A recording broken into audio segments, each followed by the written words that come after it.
Night, Christopher.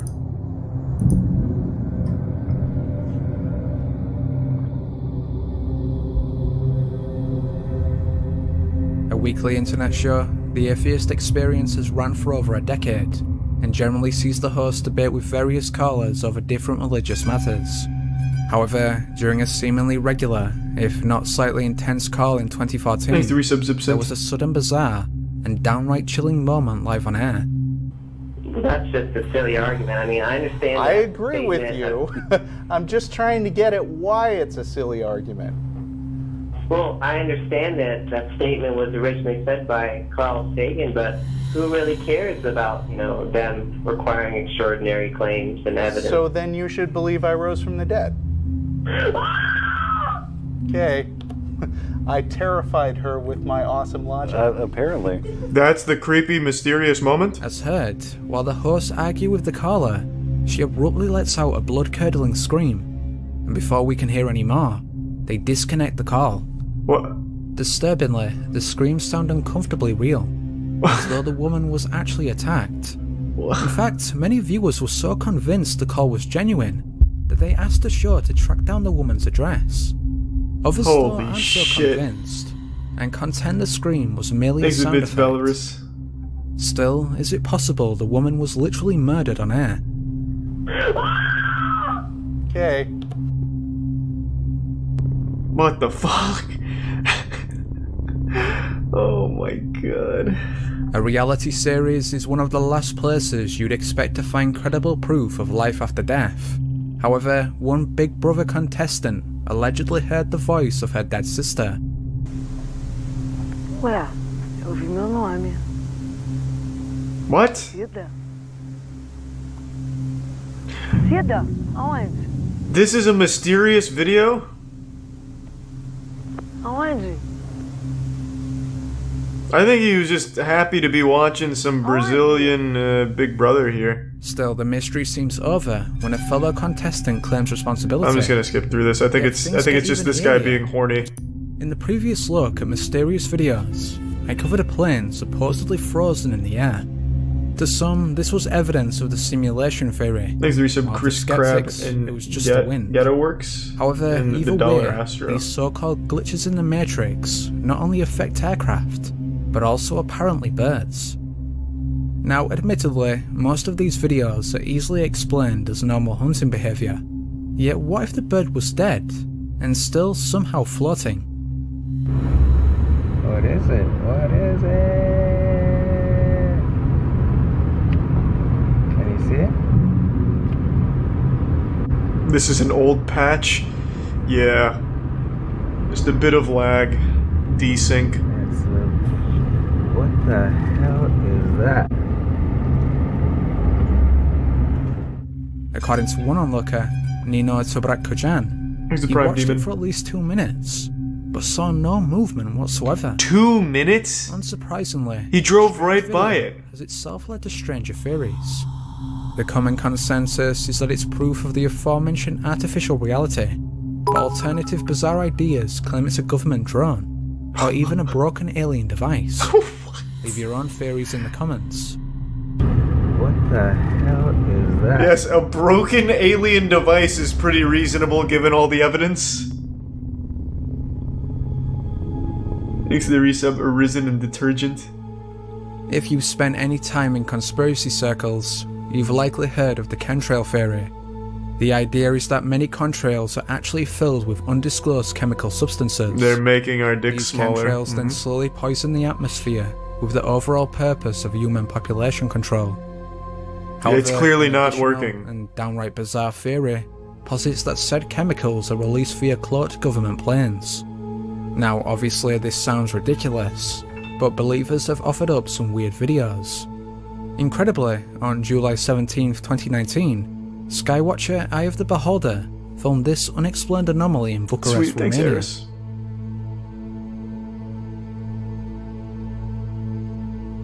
Yeah, I know, I love these things, Mafia. Thanks to the resub, Maddie. And yeah, True Cult.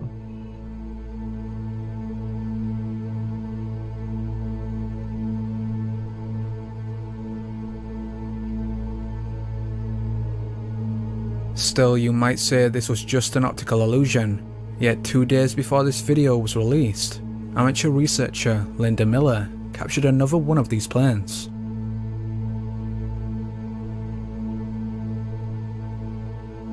Thanks to the resub Varus.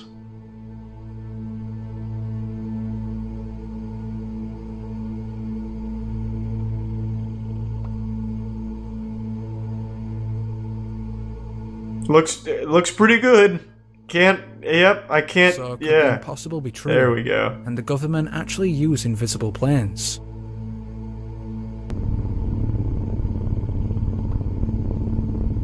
Thanks to the resub Clorox in the Prime Stick. Hidden in the remote Monitor Valley of Nevada lies the boiling hot spring Diane's Punch Bowl.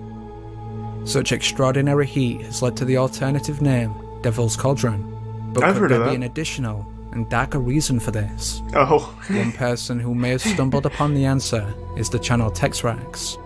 For years, they've tested the durability of multiple pieces of technology via different extreme situations. As such, the boiling cauldron was a perfect place to test the survival capabilities of the iPhone 11. Okay guys, so check it out. Thanks to resub Otis. We're gonna slowly but surely dip it straight in the water. Still, the Alright, I'll check it experiment out. seems like a flop with Texrax's first test.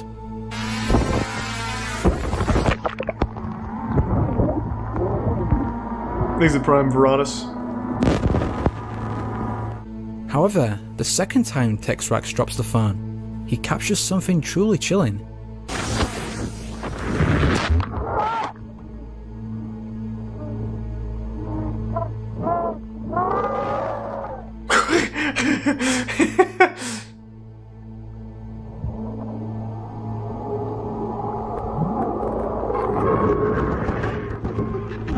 Wow, what the fuck? It's demons! Texrax himself is at a loss to explain the screams, but this hasn't stopped his viewers from claiming the cauldron is actually a portal to hell. Now obviously this theory is speculative at best, but there's no doubt the sounds are unusual. So what's really the answer?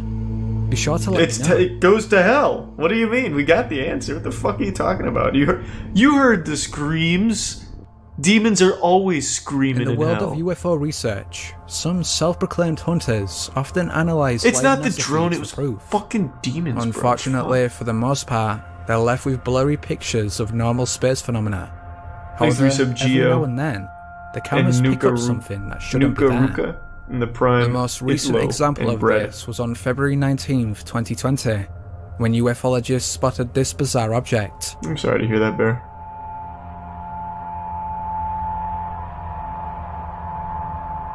We'll do the Ghost of Camel in just a moment. I'm busy being enlightened.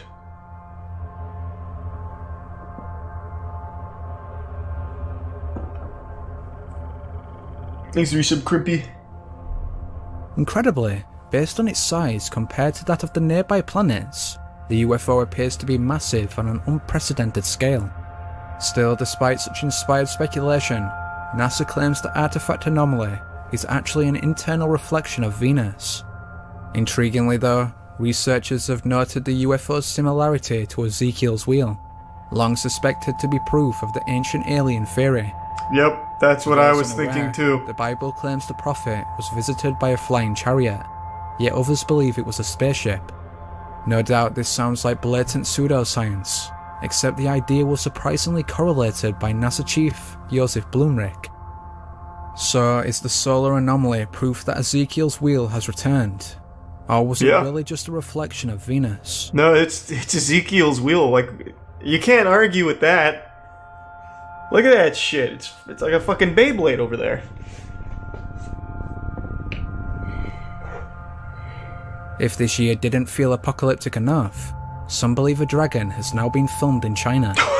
In a scene sensationally described as hell on earth, a sudden explosion recently hit the Tiexi district of Shenyang. Officially, it was the result of a lightning strike.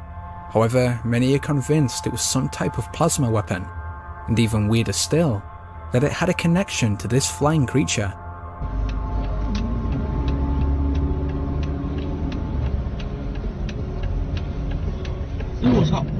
哎呦我操！哎呦我操！哎呦我操！ Wow.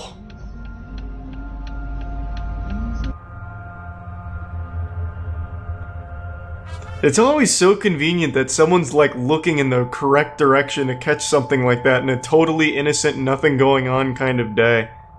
I always just find that really lucky, just how lucky we are to get those kind of angles, because he's clearly holding his phone. Mysteriously, he just decided to start recording while driving over by those buildings doing nothing. Like a dragon silhouette behind the apartments. Covered by multiple cameras, skeptics have claimed it's merely a piece of plastic debris, yet it seems to flap its wings.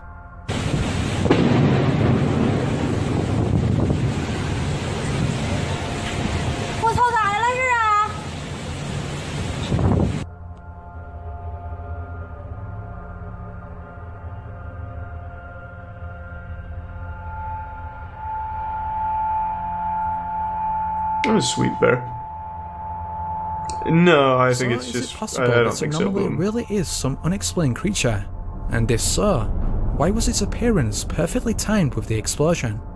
Is this proof they're related, or was it just a bunch of debris and a few coincidences? What's your opinion? I think it's a dragon. I mean, what the fuck else could it be? A video that bears unnerving similarity to that of the frozen bird clip.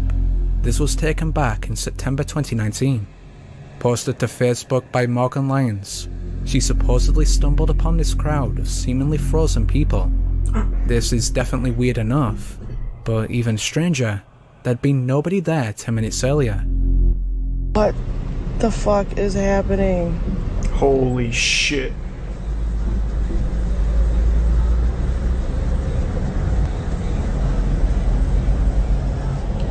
The NPCs, their code is fucked up.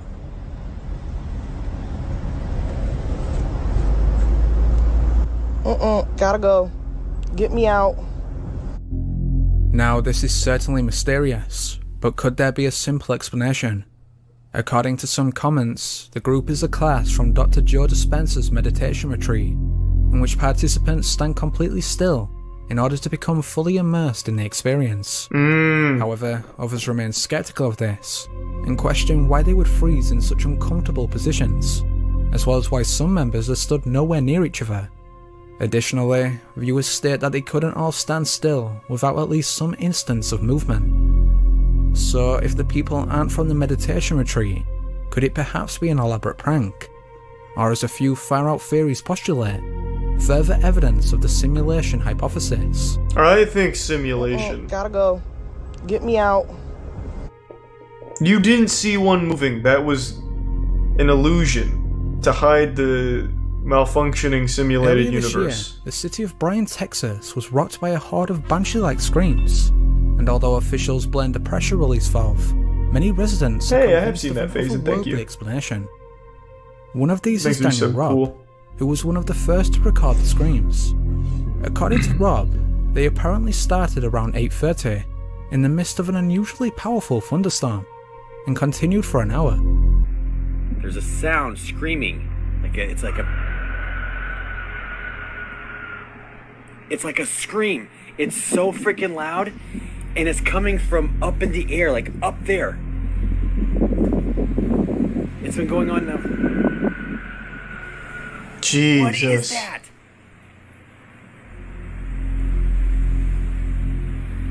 I swear I saw like this thing when the lightning was flashing a second ago. What the fuck? This one was a real thing? What did it turn out to screams come be? in fairly regular intervals, with an odd mixture of vibration sounds and shrieks. Most inexplicably, they seem to be extremely loud, and yet somehow far in the distance. That is so loud and so like eerie. It's like a banshee, blood curdling. So what did it turn out to be then, if it's real? There it is again. It zapped us? That's kind of what I was thinking. What is that? Fortunately, however, resident Rusty Appolido was able to get a much more close-up recording. Unfortunately, his video only makes the screams that much more creepy. Uh-oh.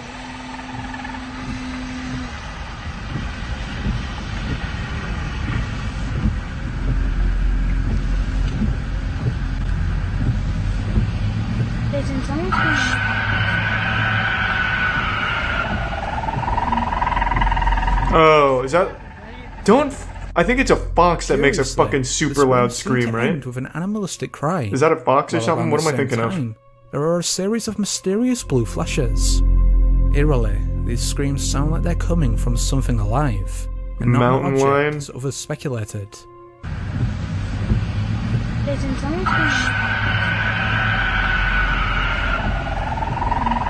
Thanks to resub Maddie. So what was responsible? True boom, it could be. For now we don't know, but the answer probably lies in Rob's other two videos.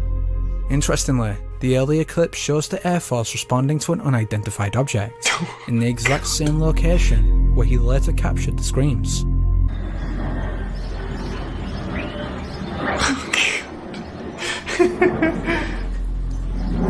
Yes, it was probably an alien spacecraft screaming.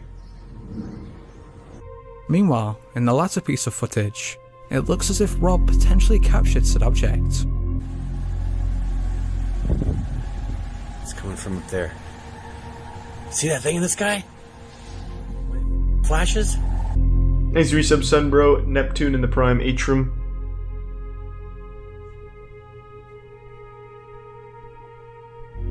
What was this UFO? A weather modification device as has been suggested? Or is there a more darker outlook? It's not a cloud. It's a witch. So what does a mountain lion scream sound like?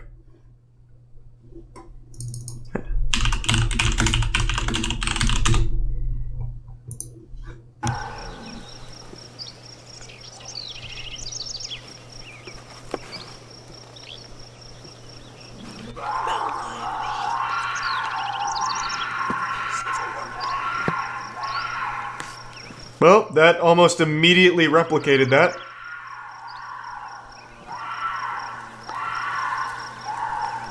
That took the quickest YouTube search of all time. That's pretty fucking close. What does a fox scream sound like? I know these screams are fucking crazy. Nice. This one?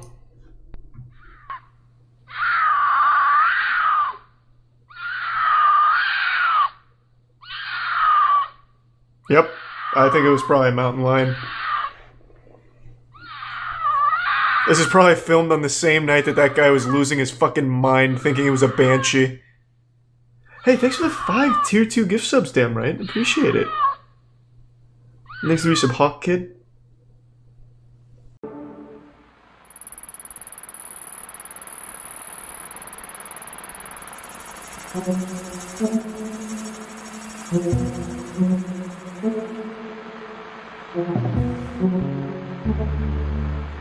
Thanks to tier 1 Ricky McKnight. Is this about the declassified UFO footage that the government released last year?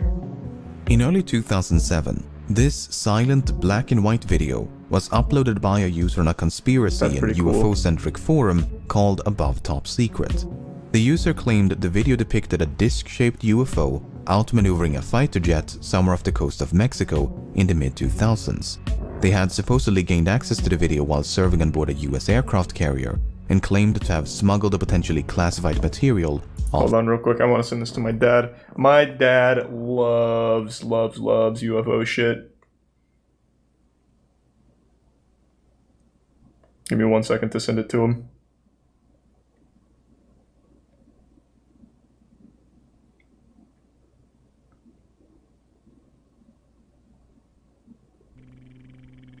Okay, there we go. Thanks to the resub, Matt. Off the ship. While some members of the forum chose to believe their story, others were not so easily convinced. For instance, the video was hosted on a website belonging to a group of German film students, which led some to denounce the clip as an attempted hoax. Even those who believed it could be genuine still complained that it was a totally uninspiring video of a fuzzy dot. Thanks to the resub, David. Over a decade later, this long-forgotten video suddenly resurfaced as part of an article by the New York Times. The video was now linked to a secret government-funded program and was even corroborated by a credible eyewitness. What had initially been dismissed as a hoax turned out to be real. The video was said to depict a genuine encounter between US Navy fighter jets and some sort of unidentified craft. I just wish the video was better, because the video itself is pretty underwhelming. A video of a similar yet completely separate incident was also featured at the beginning of the article, except this one had sound. Dude, this is a drone, bro. There's a whole fleet of them. Look on the ASA. Oh my gosh. They're all going against the wind. The wind's 120 knots from the west. Look at that thing, dude. These two videos, along with a third released a few months later, spread across the internet like wildfire. Comment sections and discussion threads were dominated by unrestrained speculation about aliens and paranormal phenomena. The skeptics, meanwhile, took it upon themselves to analyze every pixel in every frame in the hopes of uncovering some. It does look fucking weird. Could identify these fuzzy blobs. It's like a Beyblade. Any lingering doubts about the video's authenticity vanished with the release of an official statement by the Department of Defense confirming that the videos depicted real events involving unidentified aerial phenomena. So, what exactly are we looking at? Let's read some Chillowisp. I'm super sorry to hear that taken. Well, I'm wishing her and your family the best, man. Good luck.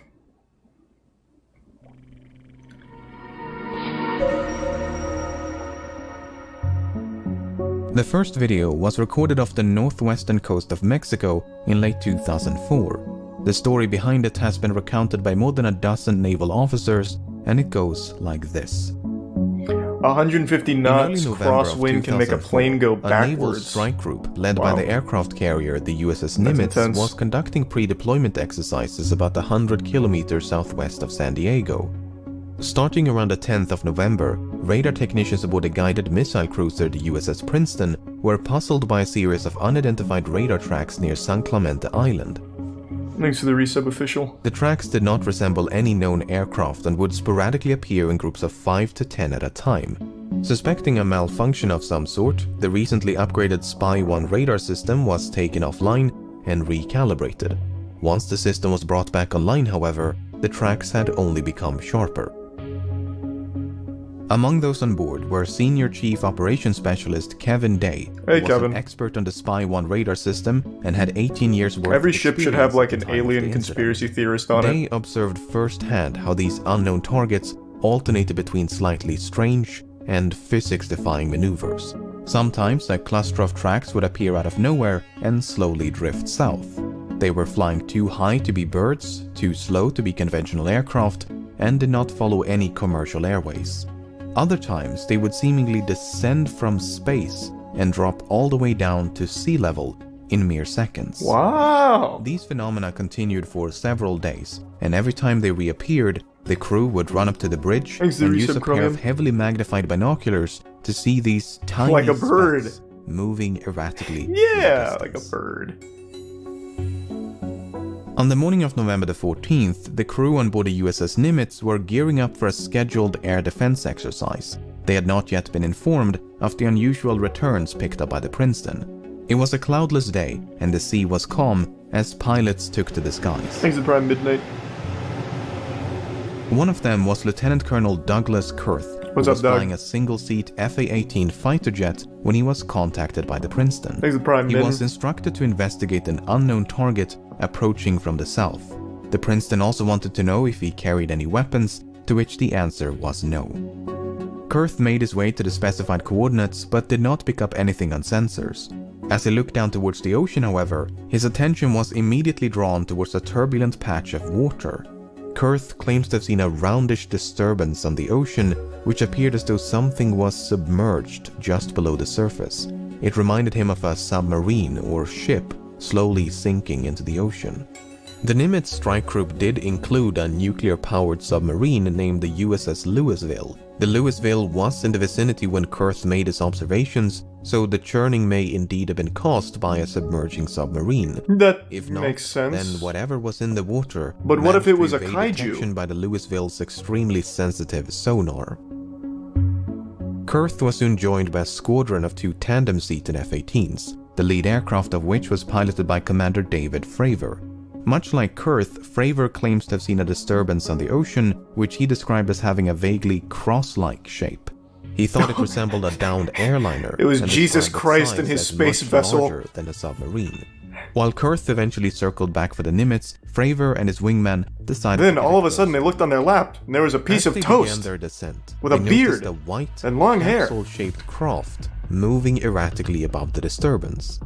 At first, they thought it could be a helicopter, but there were no rotor blades. In fact, it was perfectly smooth.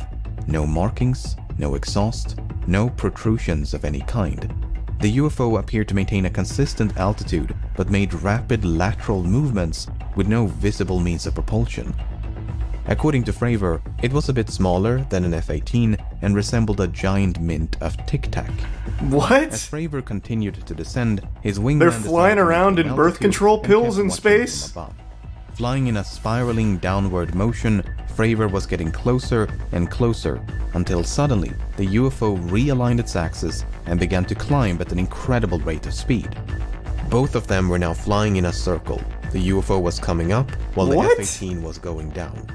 In an effort to close the distance between them, Fravor made a final aggressive turn before the UFO rapidly accelerated up to hypersonic speed and disappeared in a matter of seconds. Why don't planes have a fucking video camera on them? Perfectly calm. It'd be so much easier to verify these things if the fucking pilot just had a goddamn iPhone attached to it somewhere. And his wingman made it back to the Nimitz. They landed and ran into a different flight crew preparing to head back out. They told them what they had seen. Then why wasn't it turned on? Anything out of the ordinary. Soon thereafter, another tandem-seated F-18. Thanks for Prime. Random stuff in the resub Owen and This Dime. time, it was outfitted with an advanced targeting forward-looking infrared camera system. This atflare pod is controlled by the weapons systems operator seated behind the pilot, and the backseater of this flight was Lieutenant Chad Underwood. A few minutes after departing the Nimitz, Underwood detected something on his radar. The unknown target was directly ahead, a few tens of kilometers. It's on that fucking infrared camera or whatever, and it looks like shit. Its altitude the AC-130 cam. It's like shit. According to Underwood, it simply did not abide by the known laws of physics. At some point, Underwood managed to get a lock on the target with the atflare camera, and this is when the much publicized video was recorded. See, it looks like dog shit. We see a UFO being tracked in infrared. Just show me a switches to fucking visible light, clear video. revealing an out-of-focus, rounded mass in the distance. He then switches back to infrared and alternates between two different zoom levels on multiple occasions. Not much happens until the very end of the video, when the UFO suddenly disappears off to the left-hand side of the screen. As the target was too far away to be seen with the naked eye, neither Underwood nor his pilot ever made visual contact. The Princeton continued to detect anomalous radar tracks for at least 2 more days, and according to Senior Chief Day, they eventually disappeared near the Mexican island of Guadalupe.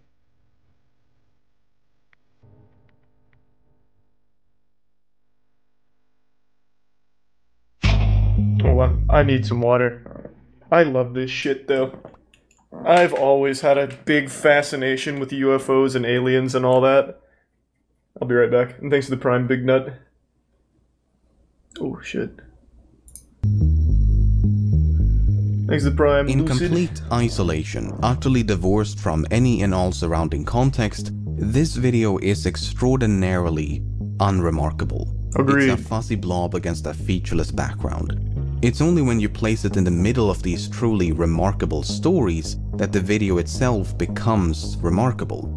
When skeptics and debunkers claim that this is a distant airplane, I understand why many are so opposed to that explanation, because the witness accounts say otherwise. A distant airplane can't just zip around the sky as if gravity was non-existent. It doesn't make any sense.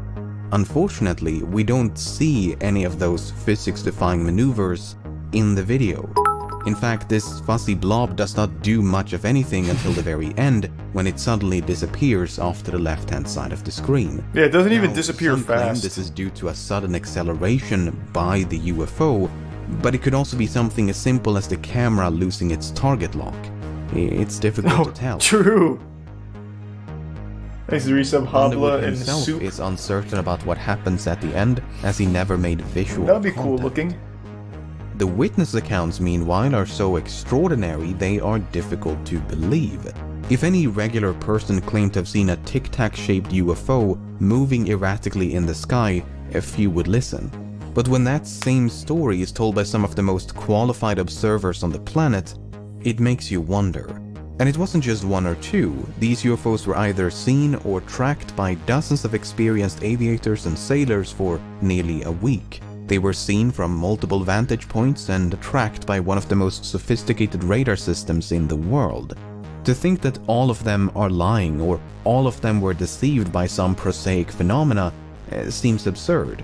At the same time, there is no way to verify what they're saying. We have no choice but to take them at their word. We don't have the radar data, the radio communication logs, nor any corroborating evidence.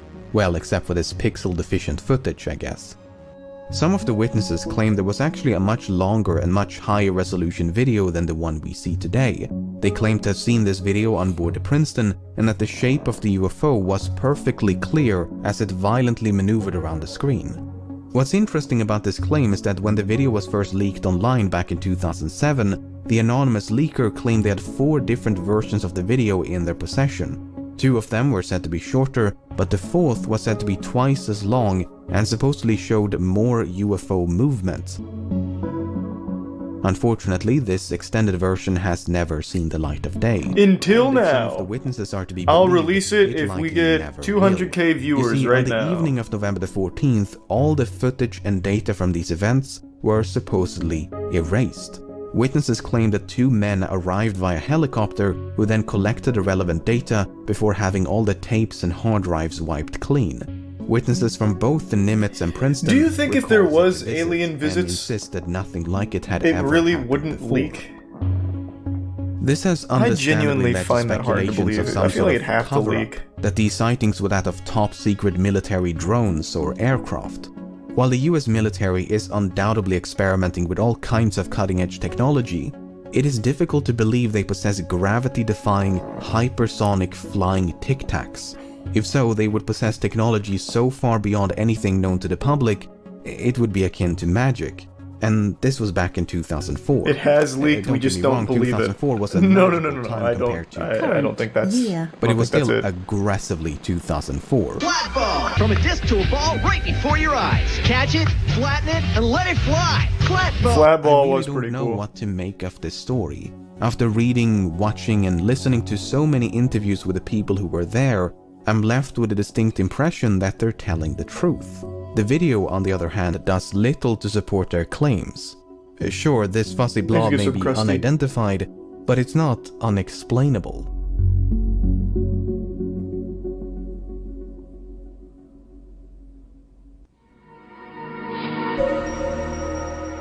Do people really think if aliens exist, they can travel at light speed? They don't have the technology to not be seen? The second and third videos were recorded off the southeastern coast of the United States in early 2015. Not exactly While the those same who thing. recorded the Visibility footage have and yet to come speed don't forward, go hand in some hand. of their crewmates and fellow pilots have, and according to them, the story goes like this. In the summer of 2014, a naval strike group led by the aircraft carrier the USS Theodore Roosevelt was conducting pre-deployment exercises somewhere off the coast of Virginia. Much like with the Nimitz encounters, the first sign of trouble came in the form of anomalous radar tracks.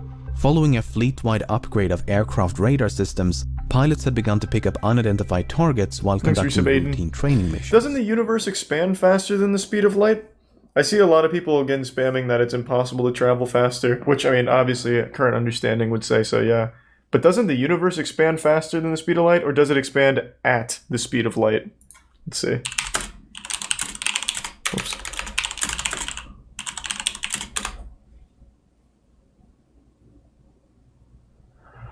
Okay. Not super helpful.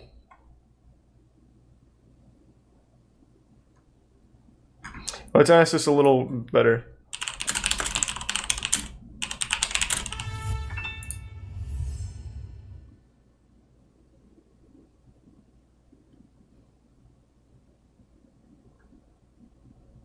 Okay, so the universe expands faster than the speed of light, but nothing in it does.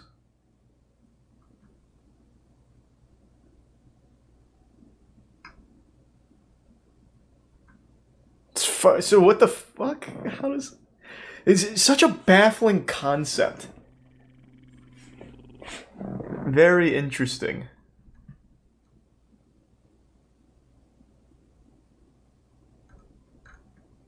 So how the fuck can the universe go faster than the speed of light with its expansion, but the things that are left in it aren't traveling at that speed?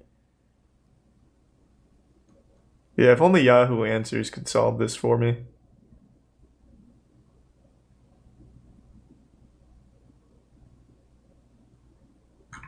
Crazy. Exit Tier 1, the tracks Amelia. were initially dismissed as false positives, Jojo. but their behavior was unlike anything they had seen before. True, Rope. Gravity-defying maneuvers, hypersonic velocities, and other mystifying shenanigans. Attempts to intercept these UFOs were initially unsuccessful. Lieutenant Danny Acoin claims that on 2 separate occasions he tried but failed to make visual contact. Then, one day, a squadron is said to have narrowly avoided a mid-air collision with one of these UFOs. The 2 jets had been flying in tandem, no more than a few tenths of meters apart, when something flew right in between them. What was that, the box something ghost? Was oddly described as a cube encased by a translucent sphere. What? Lieutenant Ryan Graves, who spoke to one of the pilots once they had landed, claims the experience had visibly spooked them. So much so, the squadron filed an official safety report. According to Graves, this was far from an isolated incident. These UFOs were allegedly seen by dozens of pilots for several months and could remain airborne for up to 12 hours at a time. Yet, despite growing concerns among the Roosevelt crew, training missions continued as if nothing was amiss. By early 2015, the Roosevelt strike group had made its way down to the coast of Florida, which is when the 2 now famous videos were recorded, both of which are said to be short clips taken from much longer and higher resolution footage. We don't know much about the circumstances as the officers involved. So this happened near Florida? But are we sure it wasn't just like a meth addict who made a homemade plane and all of the jerky movements are him crashing? There's a whole fleet of them. Look on the ASA. My gosh. They're all going against the wind. The wind's 120 knots from the west. Look at that thing, dude.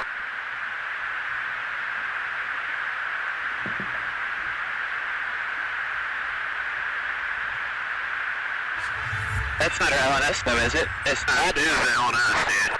Well, if there's like... Look at that thing. It's rotating.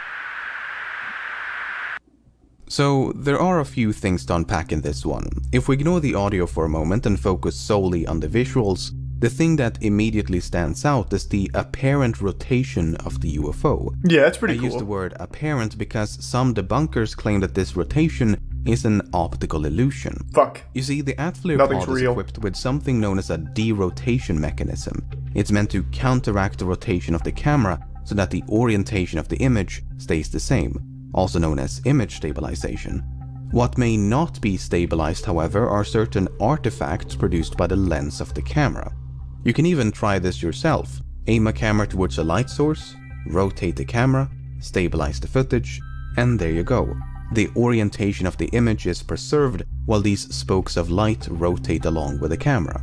So much like how the light from this light bulb is producing a lens flare, the infrared radiation from this UFO is said to be producing a lens glare. In other words, the bunkers claim it is the camera and thereby the glare which is rotating, not the UFO itself. While this explanation you ruined Christmas then. Fuck you. I thought that was cool. Things get a bit more confusing once we bring back the audio.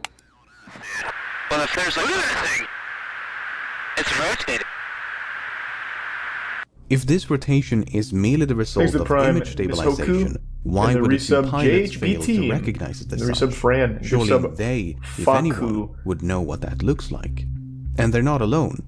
Both Lieutenant Graves and Acoin believe it is the UFO which is rotating. Furthermore, an expert on the Atflare system has very plainly stated that this is not an optical illusion. But this is not the only puzzling comment made by the 2 pilots. There's a whole fleet of them. Look on the ASA. My gosh. They're all going against the wind. The wind's 120 knots from the west. So the radar is supposedly detecting a whole fleet of UFOs, which are all traveling crosswind. I mean, if what we're looking at is something prosaic, like the blooming exhaust of a jet engine, these comments don't make a whole lot of sense. I would love to hear what these two pilots have to say if they ever decide to come forward. Until then, all we can do is speculate. Thanks for the 5 gift subs again, Syaxis. Appreciate the generosity.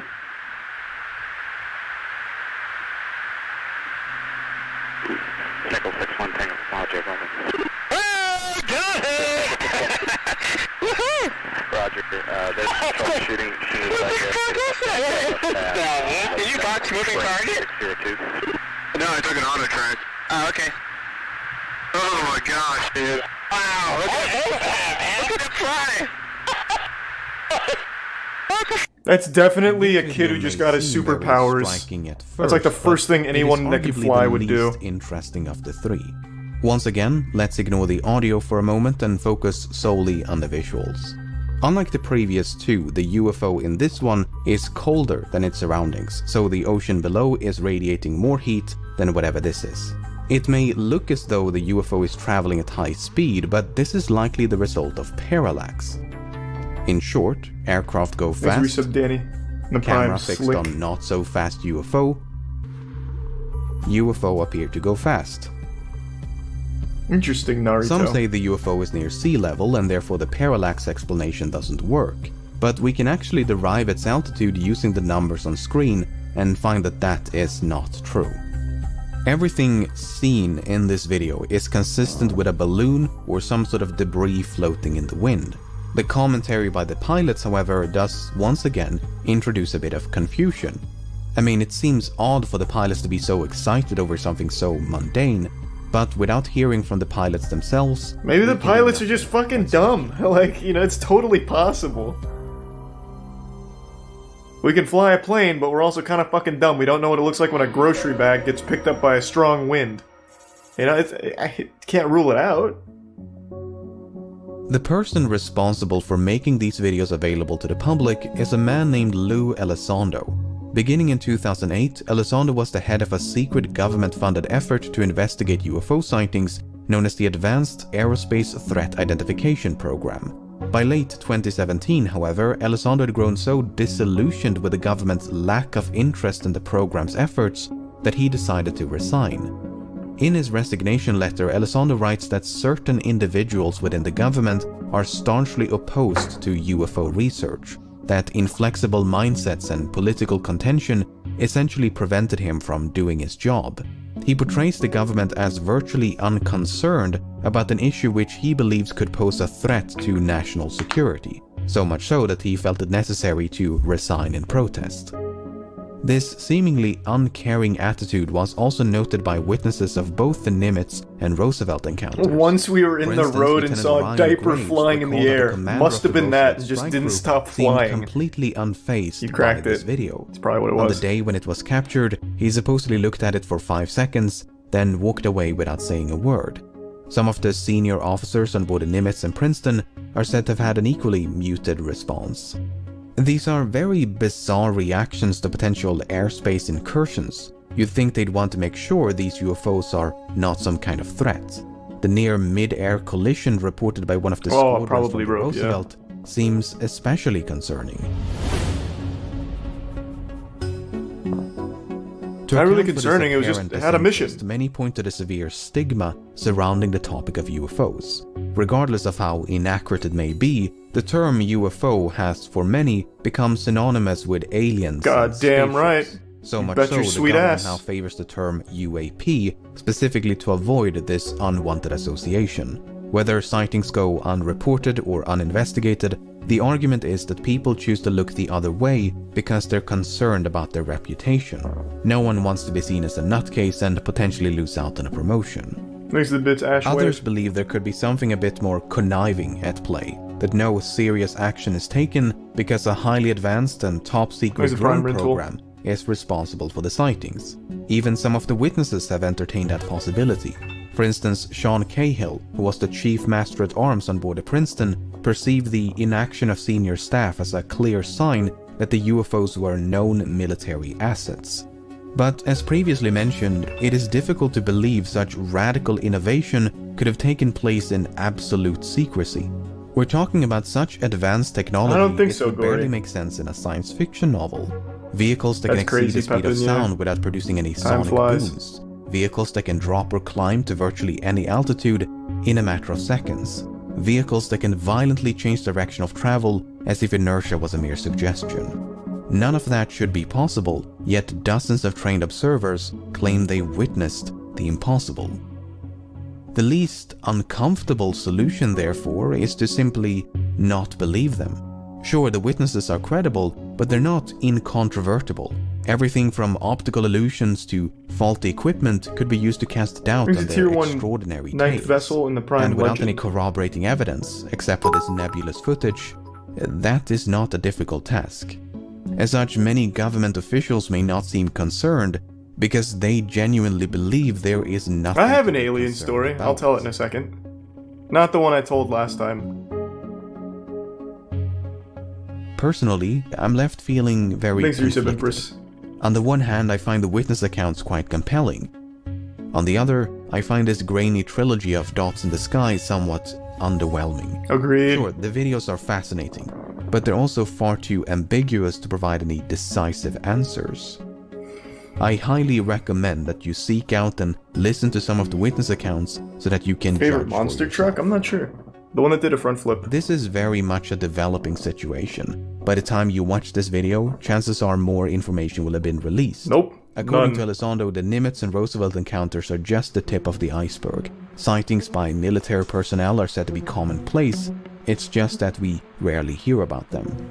I can only hope that more evidence is released in the near future and that at least one video depicts something inexplicable. Something that is unidentified because it defies explanation. Yeah, Not that'd be because cool. it's too distant, too small, or otherwise too obscure. No, but something truly extraordinary. That's sweet, That's what I Buttercup. want to see. That was a cool video. So, like I said, my dad is super fucking into this alien shit, and I've told this story before, but a long time ago, my mom and dad were friends with a really high-ranking officer in the U.S. military, and the guy was fucking wild. So, I mean, the guy's real. Like, I even looked into him to make sure that, like, they didn't just get scammed or something. So the guy, I won't drop his name for obvious reasons, he was like a really high-ranking military guy. It's hard to, like, explain the story without, like, fucking giving away the guy's info. He was like the head of a very big air base, and when he retired, dude got kind of big into the alcohol. And he would give away, like, a lot of shit that he probably shouldn't to my parents. Some of it, like, standard war shit. But then, like, my dad, being as curious as he was about aliens, would always bring up, like, UFO shit and alien shit. And I don't know if he was just fucking with my dad, but he would always, like, go down that path. He'd be, like, very serious and be talking about, like, how he has had encounters with UFOs and that the government tries to keep it under wraps and that he's seen actual wreckage and shit. So ever since that, my dad has been super fucking adamant that they are real and that the government keeps them under wraps. I think that the family friend was just fucking with him, but it is something interesting to think about.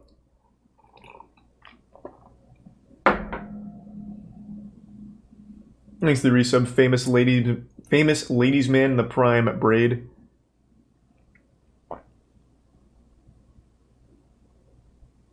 If he wants to talk about it, I'd fucking love to interview him about it. My dad has told me that shit constantly. Actually, I think he's dead. Is my dad still awake? Let me ask if the guy died. He retired because it was like he suffered some kind of injury or some shit. I'm texting my dad real quick.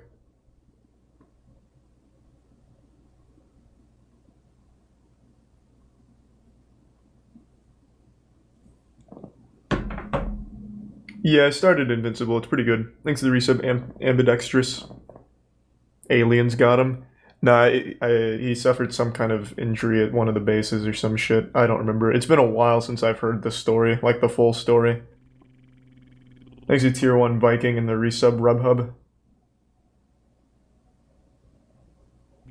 And the resub Perpetual Retrograde Jackie and the Prime Play Stuff. Alright, cool. Hold on, he's still awake. I'm gonna call him real quick. I'll be right back. Give me 1 second. Thanks to resub Godslayer. Yeah, the guy I was talking about passed away. Would have been really cool to fucking ask him about it, though. Thanks to the resub Phoenix. Deadliest computer virus by Disrupt. The world's deadliest computer virus.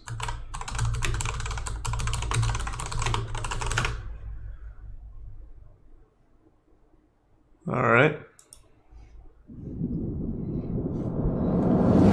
A 6.5 magnitude earthquake is shaking the foundations of the Bangai Islands.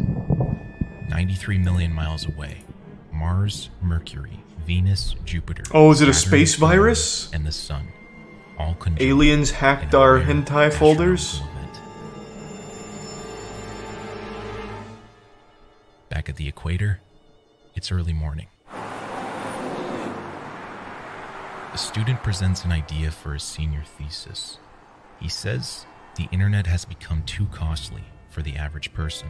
Damn, this is really well made. Holy shit.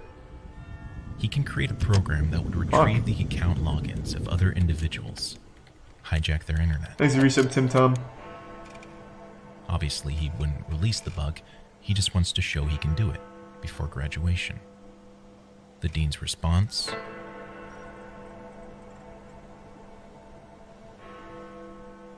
we do not. What does that say? Student writes, we do not produce burglocks. What is that, like a Magic the Gathering card? What the fuck is a burglock? We do not burger? No, it's not burger. What the fuck is this? Burglars! Oh, this is a K. Oh, I thought this was a K. Burglars. He just, he forgot this part, so it looks like a K. Okay. The last line of code. He originally developed it to be geolocked to Manila, a safety net. But last minute, out of sheer curiosity, he removes the geographic restriction. Shrouded in the universal message of peace, the file looks to be from a secret admirer. Oh, this is like the... Ooh, this is a classic! Once opened, the full file extension reveals itself. Hey, thank you, Tip. Thanks for resub, Come Dragon. It uses an exploit in early computer systems that allowed it to run system code simply by being opened. The top two files are sent to the Windows system folder, where they wait. The bottom one is sent to the Windows directory. Production on this is off the fucking charts. Key in the local machine registry. This causes other programs to run as soon as the system boots, before the user even has a chance to log in. From there, it opens Internet Explorer and randomly picks from a series of 4 web pages. Once landed, it downloads winbugsfix.exe. Then, it adds another registry key at the starting line. Okay. It gathers the system what does it all mean? Password, IP address, and remote access information, packages it up neatly, and sends it to mailme at super.net.ph. After the details are set, I love that he has like his own little fucking video game world here to enter. Like .js or it's like Code Miko shit. It overwrites them with the file extension. It does the same for JPEGs and MP3s, rendering them completely unretrievable.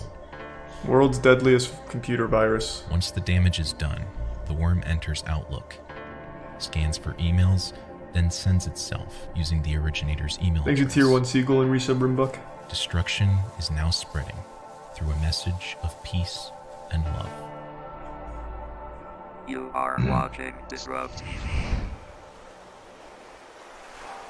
This is movie quality shit here. From Philippines to Hong Kong, the virus has infected several large corporations and banks, not only deleting important files within the companies, grabbing the email listings of all individuals in contact.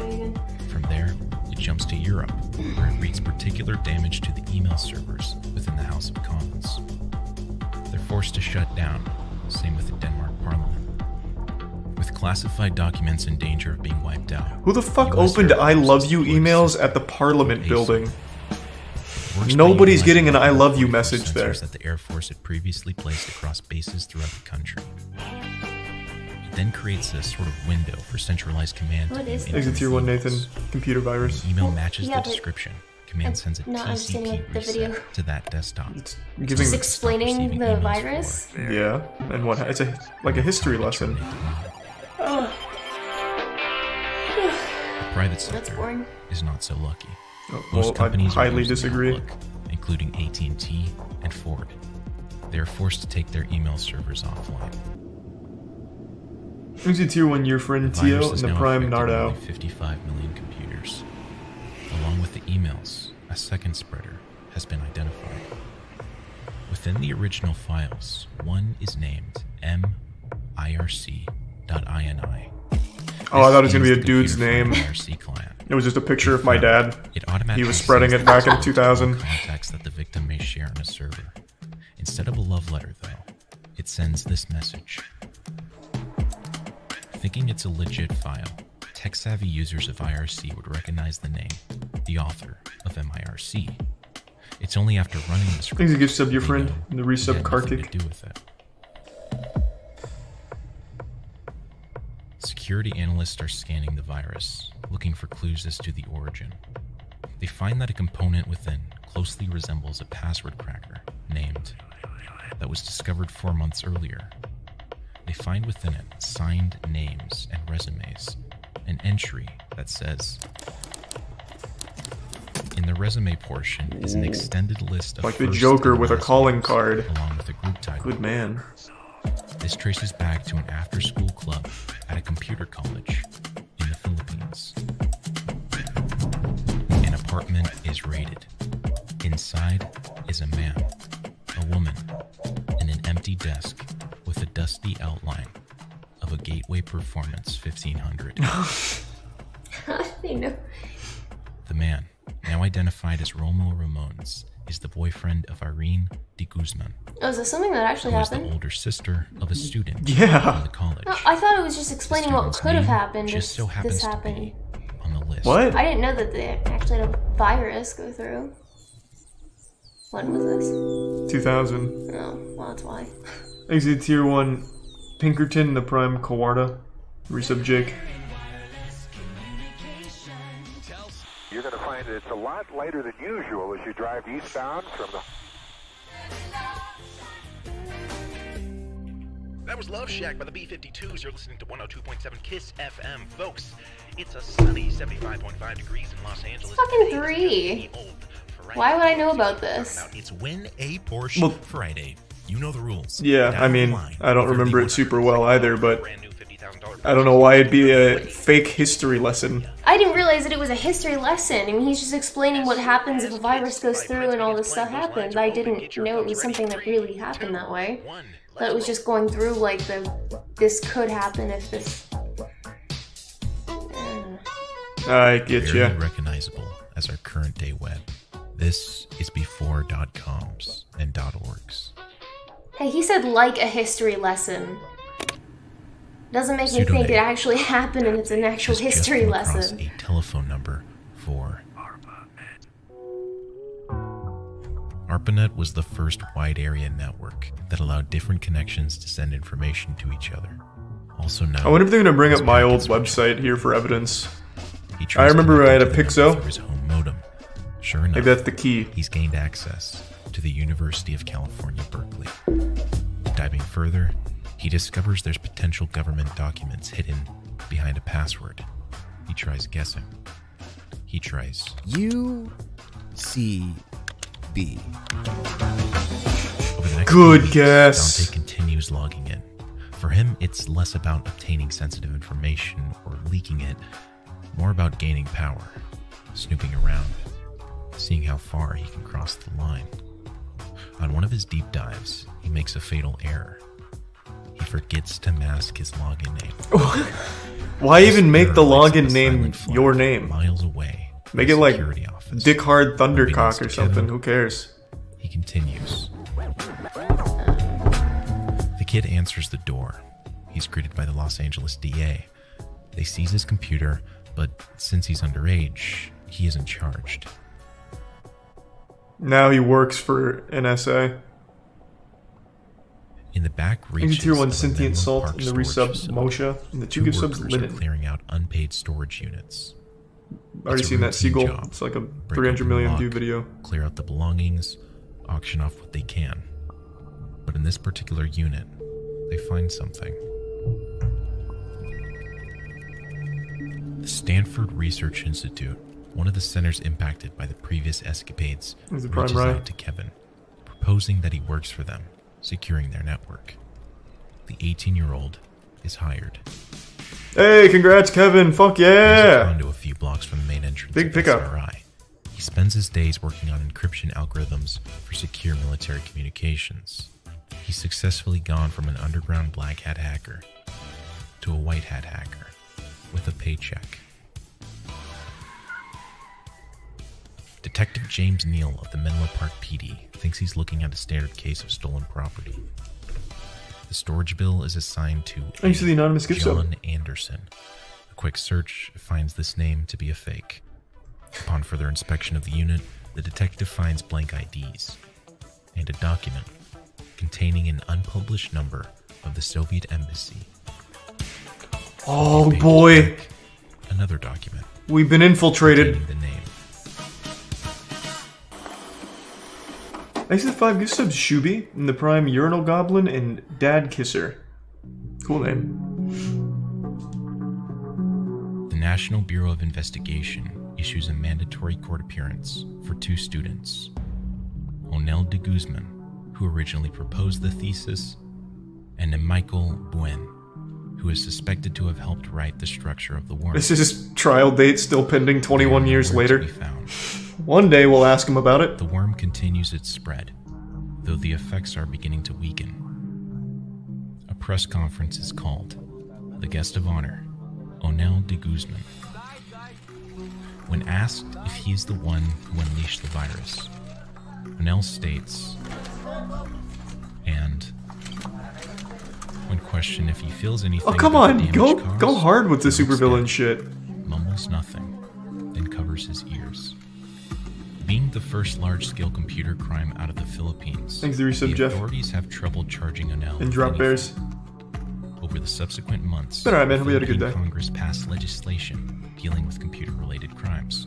But seeing as this was made official after Onel's stunt, he can't be charged. Ultimately, the case against him boils down to credit card fraud.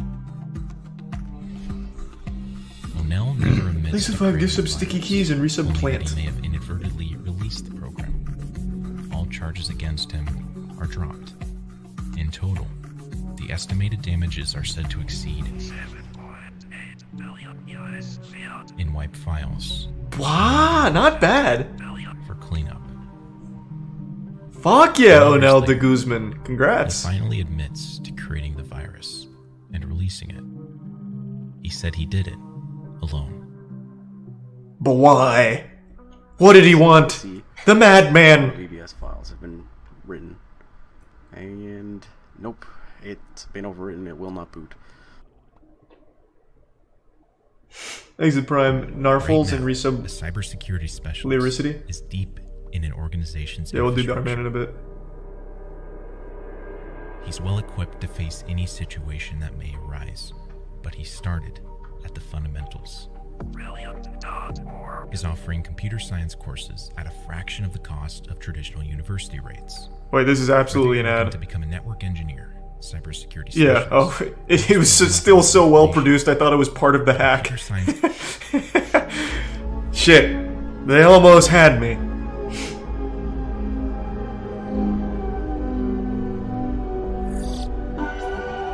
God, it's like the fucking Chris Angel pre-commercial, Yeah. yeah, pre-commercial shit. It's so fucking is brought in cool. for questioning. He denies everything. He's resub Zeus. A few hours later, they accompany him to I his thought that condo. said I forgot Inside, the law, not they I find a fought the room full law. of more I was like, what? One of these is a lineman's headset. This device can be connected wherever there are exposed telephone wires accessible. When connected to a line, the handset is essentially indistinguishable from regular telephones, except it can intercept active calls, answer incoming calls, and make outgoing Imagine calls. having to straighten all those wires Back out. then, you needed Yeah. a license to operate it, something Kevin is lacking. They confiscate some of the equipment and start their investigation. Is that Kevin, that son of a bitch? Documents and equipment. They Going in there to flip over a fax machine? Pictures. A young, slender male crouching down and picking the lock Slender of man. a Pacific Bell trailer. Further pictures show Whoa! the same subject inside the telephone trailer, posing with it. We got him! Thanks to the resub Shibay. Past 4 years, Poulsen has been finding a particular thrill in dumpster diving. Okay. This will be your last chance to get the... Who doesn't love a good Used dumpster, huh? those to gain access to physical networks. Have you ever FBI dumpster dived? agents Nope. silently surround I just Kevin's like phone garbage while trucks. calling. Then, Like a real the man. leader's phone rings. Catch me if you can. The agents immediately trace the call, only to be led straight to a Pacific Bell number. Instead of jumping town and heading out of the country, Kevin decides to Thanks for stay 5 close resubs, to Chance. And the resub home, dyes his Nocturne. hair a different color. Thank you, Chance. Picks up a new identity. To get some quick cash, he utilizes his phone line skills in an all-too-easy scheme. We're sorry. All of our representatives are still assisting other customers. It's a sunny 75.5 degrees in Los Angeles, and today isn't just any Dark Souls win? Soon. We'll hit more Dark Souls soon. It's Win a Porsche Friday. You know the rules. Thanks to tier 1 monolithic. I'm going to bed. Yeah, sleep well. Let's roll. Kevin flips a switch, blocks every other caller from reaching the line.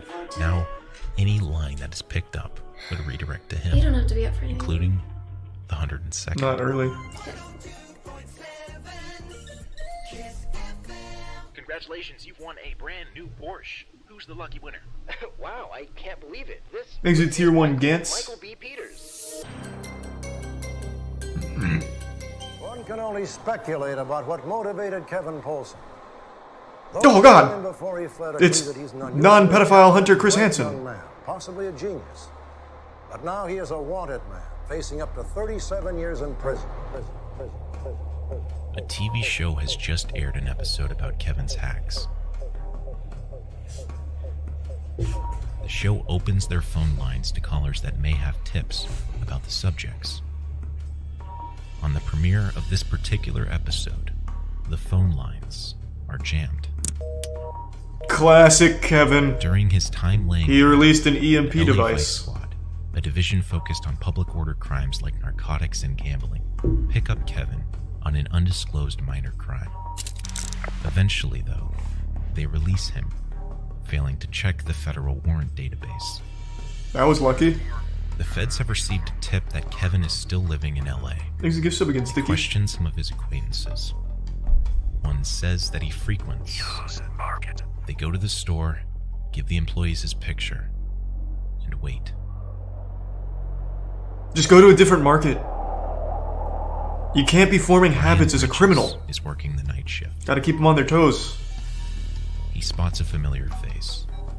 Kevin has dyed his hair a light blonde, but it isn't enough. Hey, Wheeler, thanks for the 5 gift subs, man. Dials the authorities, ensuring Kevin doesn't spot him. By the time they arrive, Kevin is gone.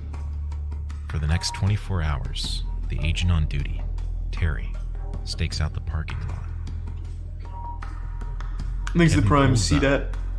Terry takes a position at the front door. 2 clerks sneak up behind Kevin and tackle him to the ground. Hearing the But it commotion, wasn't Terry Kevin. runs in. It was a 9-year-old schoolboy Kevin Bring paid him into the back room to impersonate him. Transportation can arrive. As if on cue, Kevin begins complaining that his eyes are watering. He requests that he take his contact lenses out and get the glasses from a bag in his car. Terry agrees and retrieves the bag, but he checks it before handing it over. Sure enough, in the glasses case is a universal handcuff key. Oh, wait, what? I still think it's super dumb that all handcuffs use the same key. I think that's so fucking dumb. What an oversight. She recognizes the phrase and calls one of Kevin's hacker friends, who subsequently retrieves an incriminating computer from an undisclosed location. However, the police are a step ahead.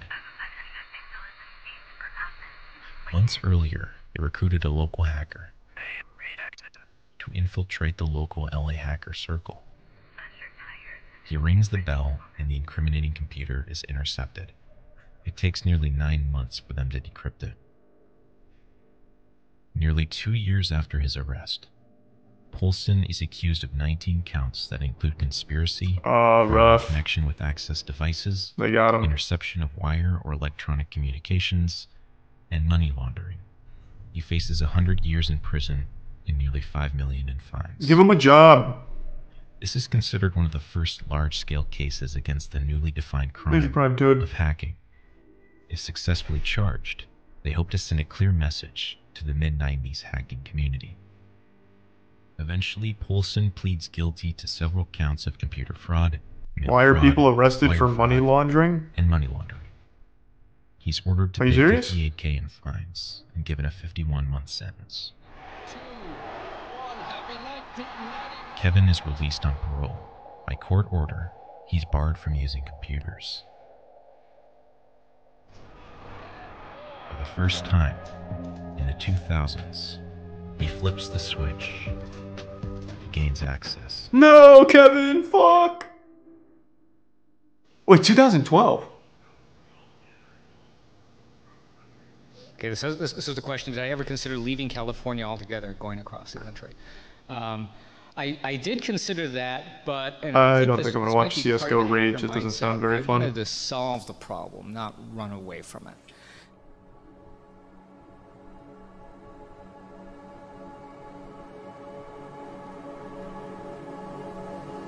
Oh, I thought he turned into Tony Hawk for a second. He gave up hacking and now he just skateboards. Hey, so I was just thinking about how everyone in the world has their own conscience, their own lives, everything. Everyone alive is living. So then I thought about how much computer processing power it would Pretty take to impressive. simulate, everybody's Not conscience. bad. I'm not saying that our universe is simulated. I don't actually believe in that theory. Oh, okay. All I'm saying is that... Is this Kevin? Just stop for a moment and think about how much processor power would be required to simulate everybody's conscience. Another thing... Okay. We don't need to get too deep into the weeds of simulated universe, I suppose.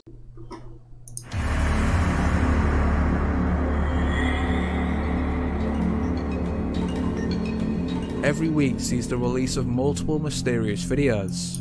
However, some of these defy explanation. So, from a Mexican witch to a violent ghost, join us.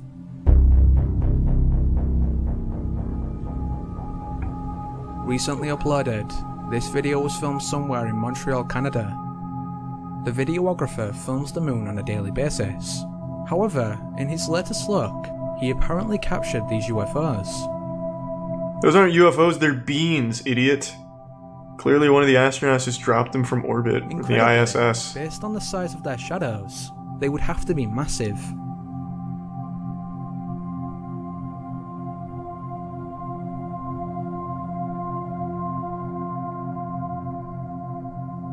Oh, that's the whole thing.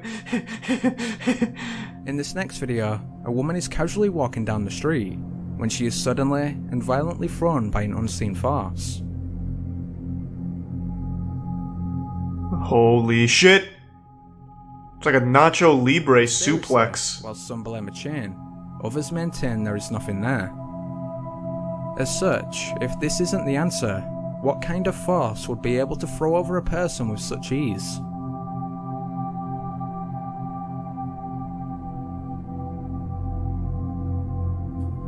In recent years, the phenomena of frozen planes has become a hot topic among paranormal enthusiasts. Usually credited to the simulation theory, most of the videos can be explained. However, this one continues to puzzle viewers. Shot by Atlanta resident Sebastian Badajas, it shows a private plane frozen in midair. Thanks to Tier 1. Thanks to Tier 1 Imleko. And the resub Sosuko.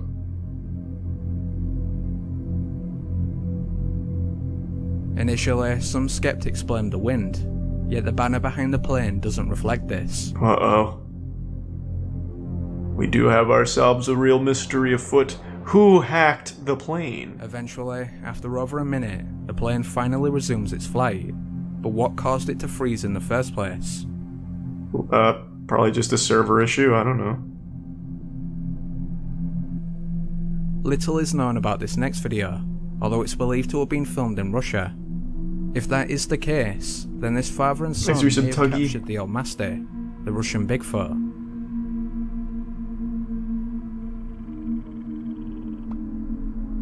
Next to the Tier 1 Prince.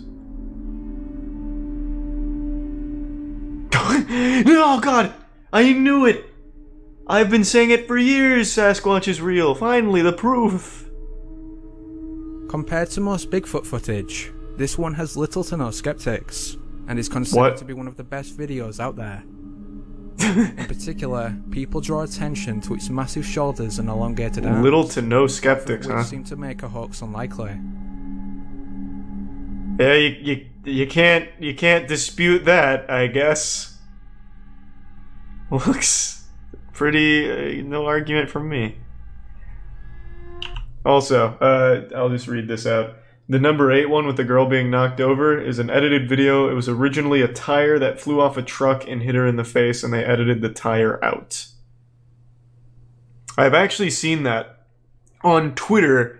Since there's a lot of videos where tires fly out and hit somebody, on Twitter there was an account that would edit the tires out and just have the impact, and I recognized one of them because I saw it on Reddit. They had edited out the tire on someone that was walking down the sidewalk and gets hit in the back and just like fucking flies forward. They edited the tire, and the entire like skeptic community on Twitter was like, see, fucking proof that something is afoot in our simulated universe.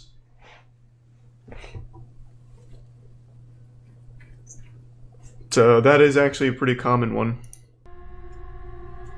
On May 17th, 2006, a mysterious entity was filmed flying over the Nuevo Leon Mountains in Mexico.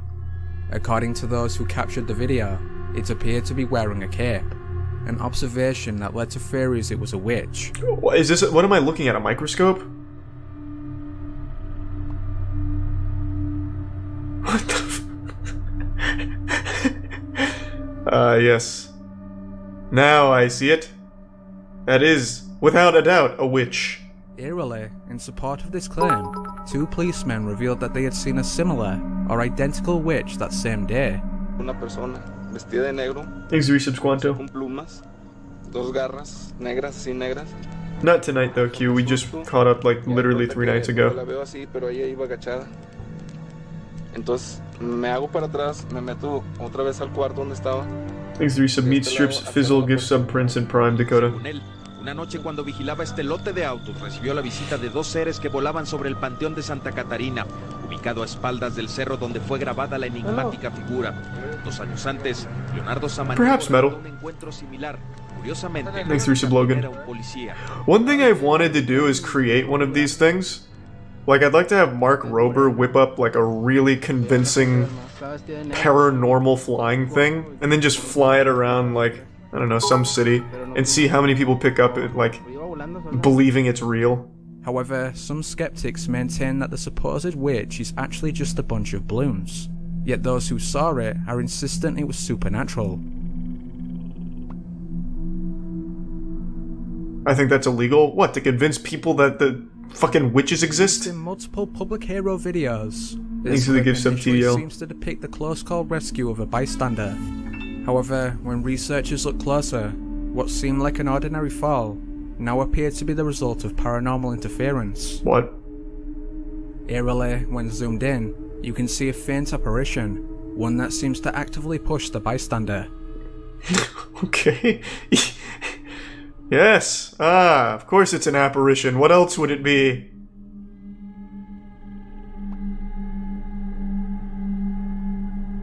Thanks to Resub Daffy and the anonymous bits.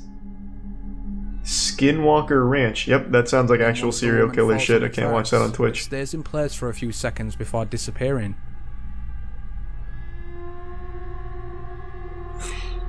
Isn't this... Hold on. This clip right here. Isn't this the one where it was a drunk man that got arrested because he pushed her onto the tracks?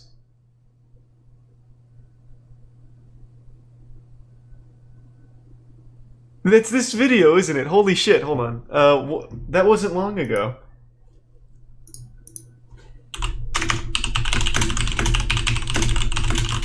Let me see it.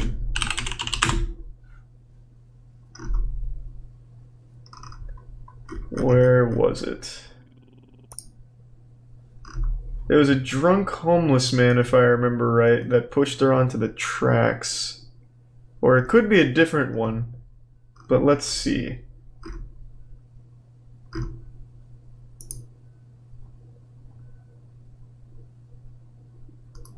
No, it's a different one. Or at least, I don't... Well, Jesus, there's a couple instances, but it is... The one I was thinking of is not this one. Thanks to the resub Spike in the Tier 1 Waffles. Skinwalker Ranch was the first known sighting of a Wendigo. Okay, I see we're using those terms very loosely.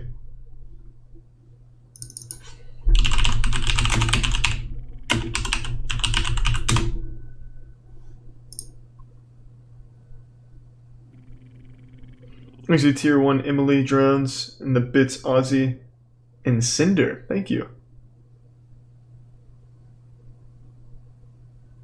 Yeah, I mean, I'll queue it up. But I'm trying to find this because I'm pretty sure this video is... I'm pretty sure it was a guy that pushed her because this looks very familiar.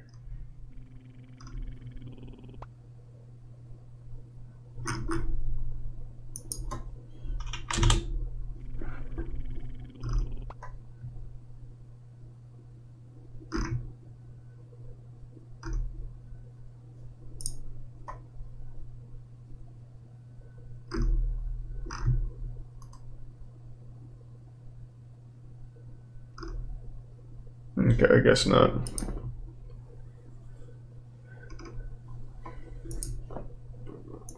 Must have been a ghost. Thanks to the Prime Kung Fu and Kidney Stones and the resub Smiles. And the resub Rusty.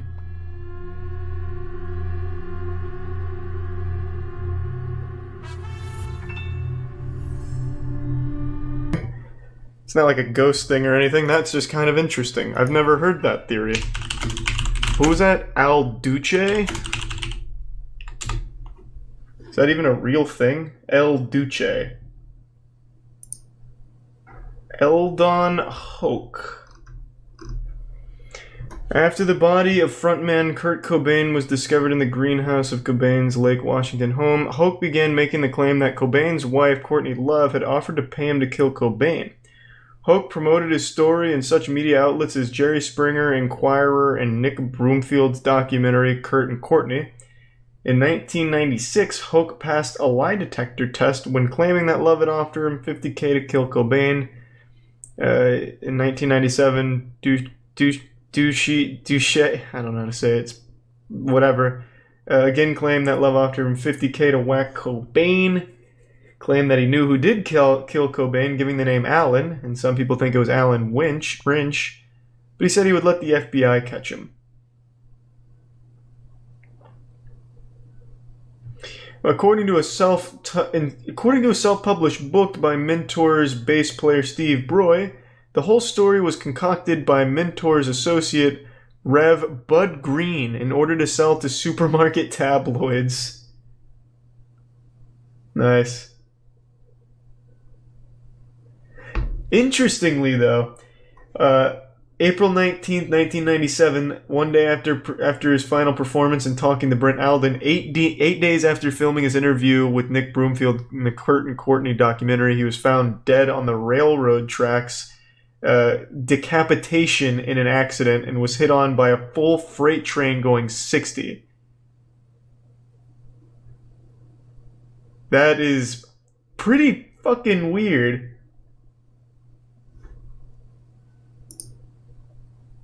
Thanks to the Prime Ram and the resub Drobes. Day's been alright, Bear. Hope you've done well.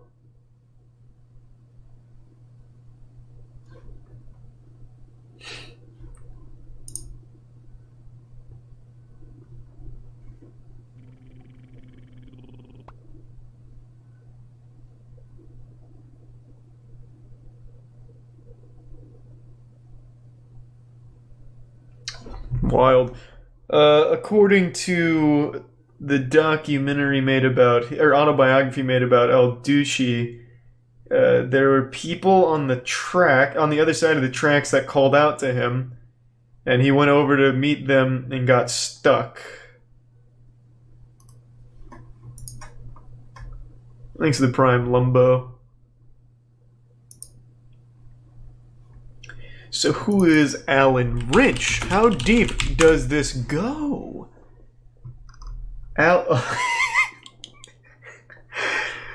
What a fucking unfortunate name. Alan Wrench just of course brings me Alan Wrenches to buy. I see. So he doesn't want to be found. That crafty Alan Wrench. Damn. Alright, I'll do Alan Wrench Cobain. Alright. Murdering Kurt Cobain, finishing it all off. I actually have a photo of Alan Wrench with Kurt Cobain wearing the shirt that he died in. Alan Wrench says he killed Kurt Cobain. Who is Alan Wrench?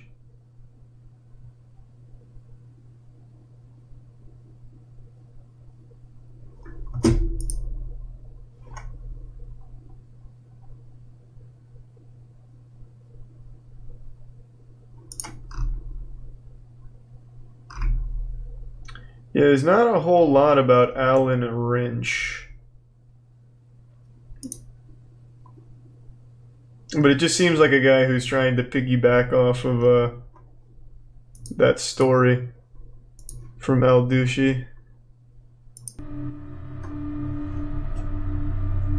Whilst most have heard of the mainstream 9/11 conspiracies, one controversial theory proposes that United 93 was actually empty when it crashed. Supposedly, the passengers oh, this one's just really fucking disrespectful. Subsequently murdered. To prove this video, years before its release, in December 2009, these two videos were uploaded to YouTube. Shot in Moscow, they appear to show the same pyramid-shaped UFO. After the release of this footage, sightings of the pyramid went quiet. Then in 2018, this UFO was caught above the Pentagon. Holy shit. Mysteriously, around the same time, this leaked video found its way online, allegedly taken at a UN closed meeting in New York. Thanks to Tier 1 Pool and the Tier 1 Boom. The Pentagon pyramid was extraterrestrial in nature. Interestingly, she is now identified as Alaya Prokofyeva, the real founder of the private space company, Galactica. What?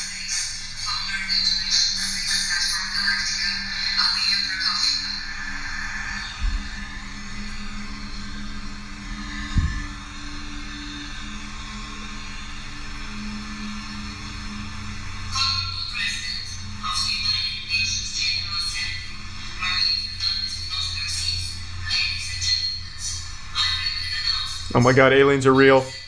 I knew it! It's proven!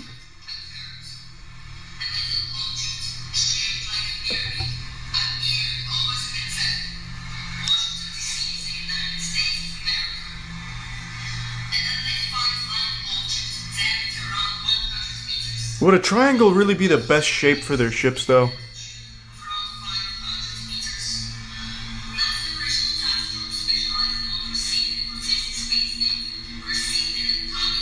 This shit is from a movie?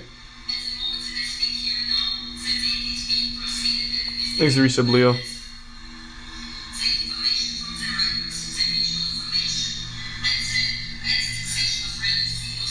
What movie?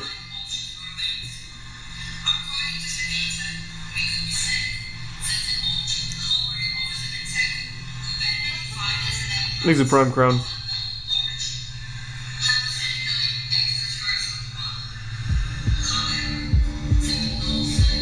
What movie though is what I'm asking. I mean, I think it's...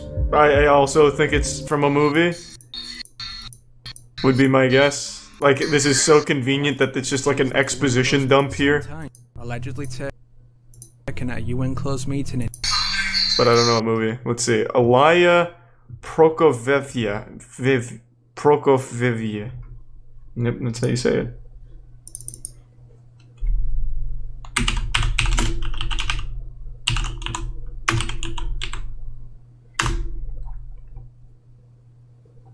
Alaya Prokofyevya, founder, CEO of Human Cosmos. The only thing I find is her, like, LinkedIn pages. Everything I find about her is her posting about herself.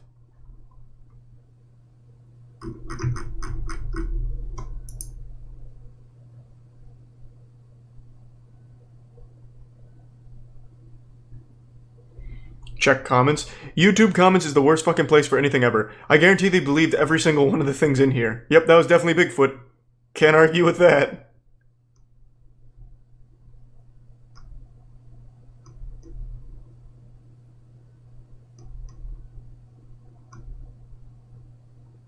Well, never mind, actually. Most of them are just calling it out.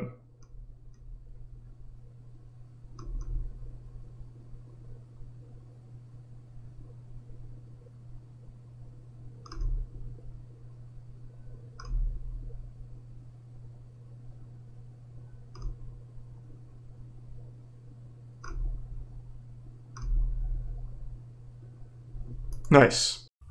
This. Since pilots couldn't see out of the plane because of angled landing, engineers put together a solution. The Concorde featured a droop snoot. Droop snoot? Yeah, the snoot would droop. The snoot drooped. Solid. That will do it. I'm gonna try to smoke my own weight in weed eventually. Holy shit. There's only time in front of me, and I've already done 4.2 pounds. I can do it. What a goal. Wow. Hi, I'm Tony Greenhand. Hey, Tony. 26, and I'm a professional joint roller. The National Joint League. Holy fuck, the NJL? Basically jump That's out of huge. bed and start rolling joints too. I make coffee and I start rolling, and while my coffee's being made, I'm like, boom, let's do it. Tony Before I got truly into is rolling, an I was rolling artist. weed. It was pretty basic. I also bred cannabis, but just on the side. I'm known more for the joints now, which is a surprise to me. Oh, wow, what the fuck? Tony's good.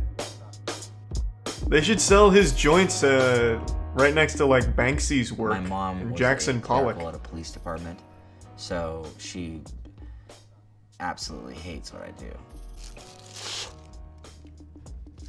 It's kind of like See that I'm balloon making animals for sleeves adults. Here, and then I'll fill the sleeves instead of rolling these, and that's because I want this to be 100% perfect. Since it's gonna be the barrel of the gun, I need it to be straight all the way across. That's pretty cool, actually. What the fuck? He's got a private jet, and he's coming to pick it up. So people are paying 7 grand for like a artistic joint? What a good deal. I mean, Tony seems like a good guy. I mean, he just loves to roll joints, I guess. I mean, they were pretty cool. They were not lame like I was expecting. Oh my fucking god, I know this. Oh shit. I remember this. This was like when I was still new to Reddit. Yeah, I remember this. This was solved. If I remember, I'll let the video play and then I'll go off memory and see if I'm right. Thanks to Tier 1 Guatemalan god. I did not know her name was Elisa Lam.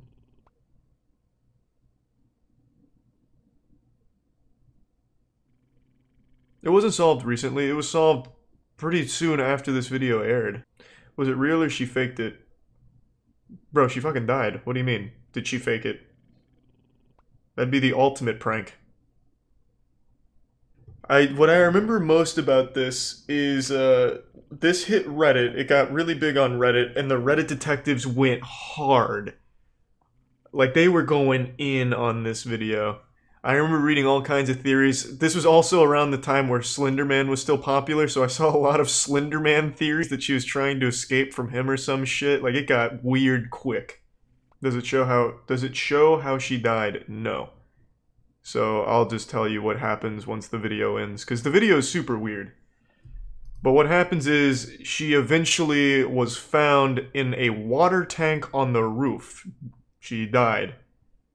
Yeah, so on top of this hotel, she was found in a water tank, drowned. And the explanation, if I remember correctly, this is all off memory. One of her friends came forward and said that they had actually done acid earlier that day, which explains all the weird hand movements and shit, and what must have happened is she just got real confused and then ended up wandering into the roof and fell into the water tank or some shit. I'm going off memory, so I don't know if that's right. So it had to do with stopping her medication. They said there was no evidence of trauma, assault, or suicide. So bipolar being a big factor. Yeah, it doesn't really give a very good explanation as to what happened, but it does solve a lot of the questions, like such as how she got on the roof, saying that it was easily accessible via fire escape and the tank lids were open.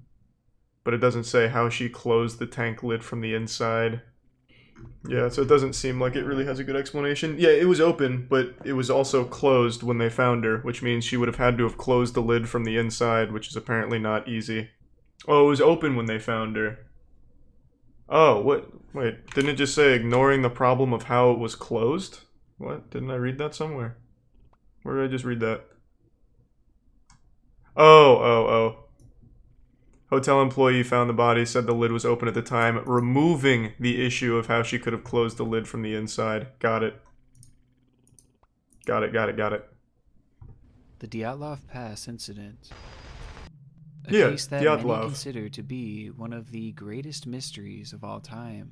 As over 60 years later, there is no agreed-upon conclusion to what exactly had happened to those hikers. Whippers. And part of what has always drawn me to this mystery is its uniqueness, as I always thought nothing like it could ever happen again. But little did I know, it already has. It was August 9th, 1993, as a group of Ukrainian kayakers paddled their way through a remote river in southern Siberia. The river tour would take them near the vast Khamar Daban mountain range and give them a full view of its beauty. As they followed the twisting river, the group would the catch Charles a glimpse White of ass something incident. moving in the woods. It was a young lady wandering aimlessly with a frozen expression on her face. She was all alone with blood on her jacket. Uh-oh. The kayakers would call out to her, asking who she was and if she needed help, but the girl didn't answer. In fact, she didn't say a word. She she had seen on that mountain range had traumatized her, to the point where she Canadian couldn't speak, and having barely knock. spoken of the incident to There's a lot this of time day. watching, man. The kayakers would bring her back to civilization, where it would be discovered that her name was Valentina Yudachenko. Hello, a hiker Valentina. who had been visiting the area as part of a tourist expedition through the mountain range. There's a gift sub shack. But the concerning part was, she wasn't alone. Or at least she hadn't been when she started her hike. In fact, she had been with 6 other hikers during her trip. Hikers who were nowhere to be found. There's the What prime happened in Bjorn. those mountains that was so Bjorn. traumatic that it left Valentina in a state of shock for years and caused the disappearance of her entire crew. Well, the story is as strange and disturbing as it gets.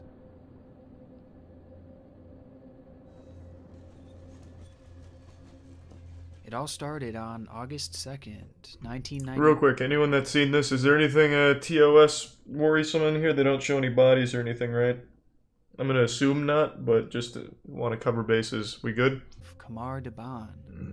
The group consisted of 24-year-old Tatiana Filipenko, 23-year-old Alexander Kresin, as well as Denis Vachin, Victoria Zalasova, Tamar Babanov, and of course, Valentina Yudachenko, each of whom were merely teenagers. Like prime Tate Axon Despite Loki. their youth, they were all well-trained and No worries, experienced Justin, thank you. hikers, and the group was led by 41-year-old Ludmila Korovina, an internationally renowned master in pedestrian tourism. They were a well-prepared and run group, and the Khamar Daban Mountains were not viewed as being dangerous, Thanks, you sub Alvinor. especially in the middle of summer. 23-year-old teenagers, yeah. Nearby trails, I don't know what to tell you. one of which was even led by Ludmila's 16-year-old daughter, Natalia. I know all about that, Jukes. Meeting up the very I next talked about it day as well. in the mountains along with their respective crews, before Ludmila and company would continue on towards Ludyanka, their final destination. However, the forecast couldn't have been more wrong. I'll look into it later, Crone. On and off spouts of freezing rain poured down upon the group and predicted an oncoming snowstorm as the group climbed the Kanulu Mountain. And by August 4th, the snowstorm was in full effect, pummeling the exhausted hikers and forcing them to reroute and miss their connection with Just get an umbrella, nerds. Drained of energy, Ludmila would make the call to set up camp. Who would take this photo? They look miserable. For the night. A move that to this day is still questioned, as the hikers were merely half an hour away from a shelter that stood on top of that very mountain. The sun would rise the next day to more stormy weather, with the snow continuing to fall around them. And Prime Vaughn. Ludmila knew that staying where they were would only spell trouble. Yeah, I read about it, Dor. So she ordered the group down the mountain and into the cover of the woods below. They'd never make it there. Just minutes into their descent, Alexander Kresin would begin to stumble. The man considered to be the strongest of the group would fall to the ground as his mouth began to fill with foam. Blood would rush out of his ears and his nose as he laid there seizing violently in front of his group. The hikers stood there stunned. Kresin was in perfect health, and just minutes ago he was fine. And now he laid in front of them, dying. They had been outside for mere minutes. It's a haunted Already trail. one of their crew members were down. The 5 hikers continued moving forward without their leader and their strongest member, trudging ahead in a state of shock and confusion. However, this descent wouldn't last long. As they walked out of sight of Ludmila and their dying friend, screams started ringing out from on top of the hill. It was Ludmila. They rushed back up to see what was the matter. A bear. Only to find a disturbing scene. Alexander polar bear. Was lying there, dead. And Ludmila was dying too. What? Unable to move and on her last breath. To this day, it's still unclear what she died from, with reports saying that she had suffered from the same mysterious illness that Alexander seemed to have, while others say that it may have just been a heart attack. They show a body? Well, it can't be one of theirs unless they just started taking photos. Here, let me just double check. Scanning through it right now, I don't see anything like that. All I'm doing is spoiling the fucking story.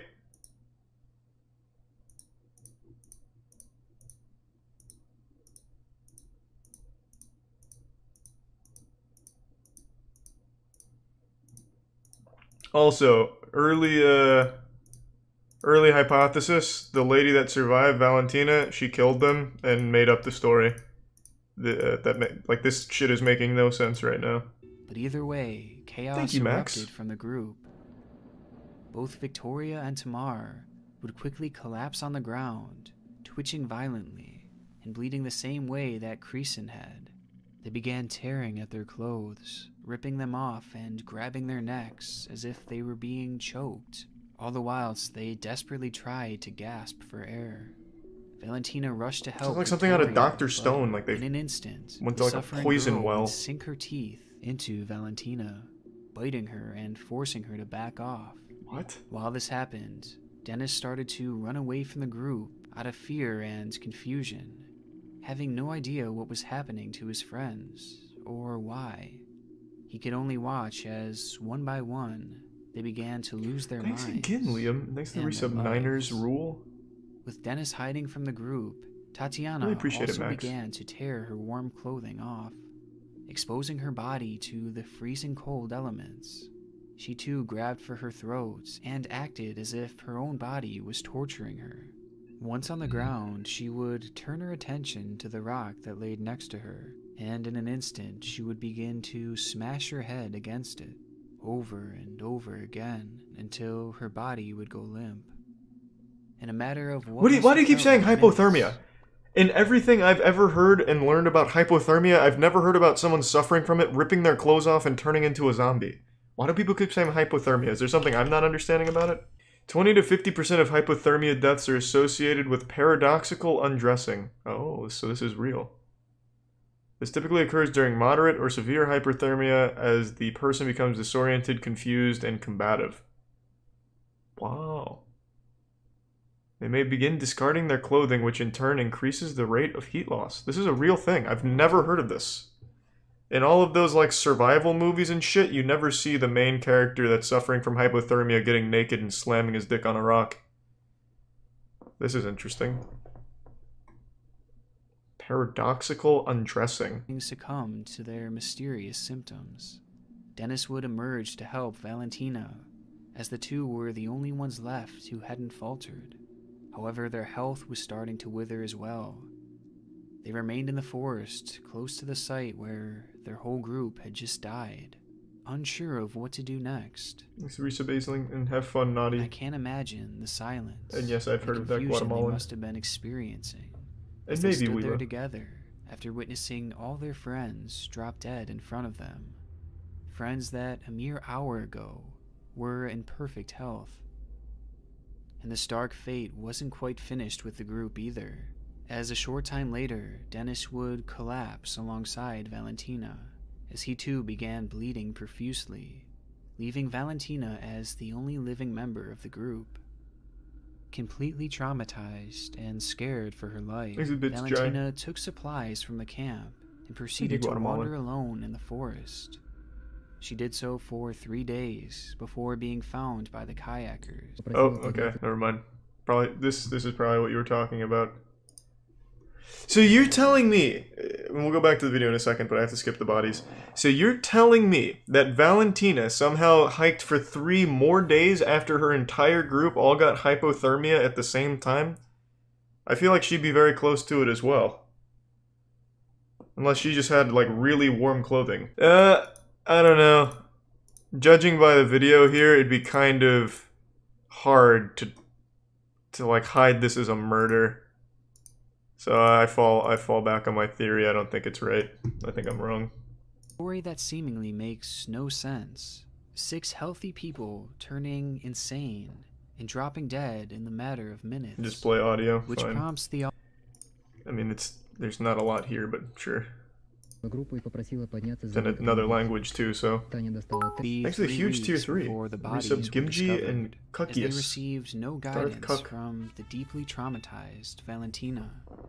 And what the rescue party saw when they stumbled upon the scene would shake them to their core. With one member saying it was a scary picture. The hikers were lying on a small ledge, some huddled together, oh wait, some a little I forgot distance these. away. They had a story that seemingly makes no sense. 6 healthy people turning insane and dropping dead in the matter of minutes. Which prompts the I didn't know it came up twice. What happened to Still those blurred. hikers? It's fine. A question that to this day remains without a true answer, where autopsy reports ruled that the 6 hikers had died of hypothermia and protein deficiency, pointing to the idea that the group had not been eating enough throughout their trip. But the more I look into this, the less I believe that this is possible. What? Why? Just looking over the symptoms, This cause of death does explain some of their behaviors, such as the paradoxical... Hey, I just learned about that. Fuck However, yeah. It fails to explain them all. Makes a The prime biting, Truman and the banging Dodo. of their heads against rocks, the foaming of the mouth, and the bleeding are all inconsistent with this conclusion.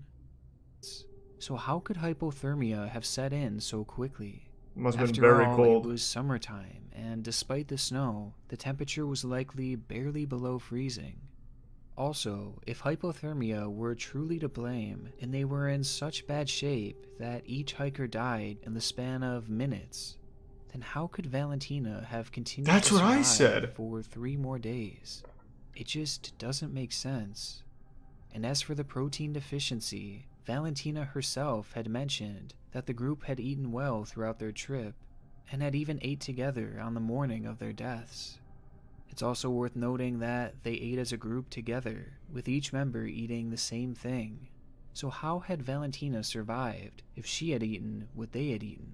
And has caused myself and many others to doubt this theory. But if it wasn't hypothermia and protein deficiency, then what could it have been?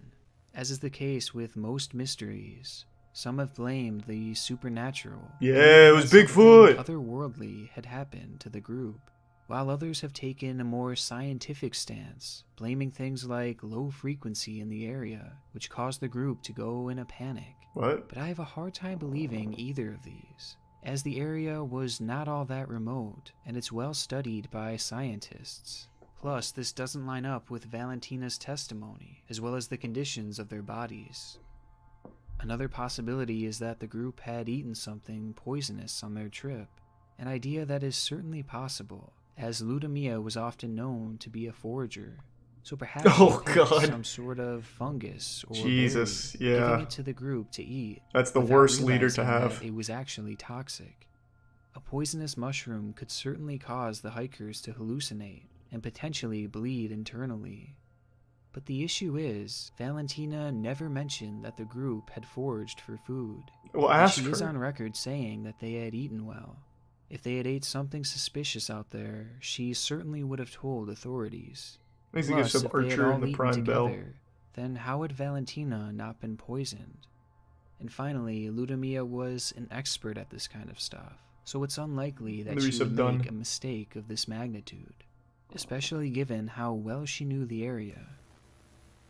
But if it hadn't been the food that had poisoned them, then perhaps it was something in the air. Chemtrails. Russia has long since been known for their development of deadly chemical weapons, producing them in secret and testing them in undisclosed locations. And around this time, it's documented that they had a specific interest in deadly nerve agents, chemicals that could have caused the hikers to snap and act the way they did, as well as causing their bleeding and foaming of the mouth. Because of this, many think it's possible that the Russians had been testing or even dumping their chemicals in the area where the hikers just happened to be. What? After all, in 1993, the Soviet Union was already disbanded, an event that caused thousands of these chemical weapons to go missing, the best possibility for explaining how it happened so quickly. Now, following this theory even more, the case gained virtually no media coverage, besides for a single local article, and it's barely known to this day, pushing some to believe that it could have been covered up.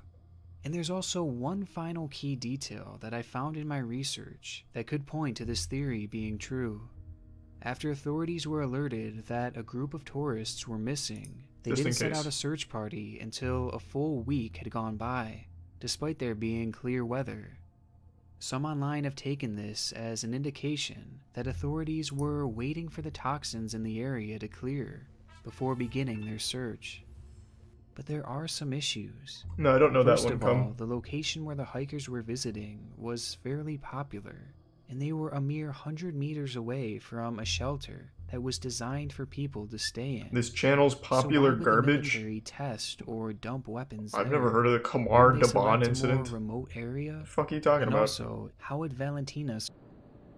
It's a frustrating case as the answer seems so hard to settle on, potentially because it's been incredibly underreported. Thanks to resub. And the reports that are out there are filled with and quite yeah, I a know bit that of one's speculation rather than fact.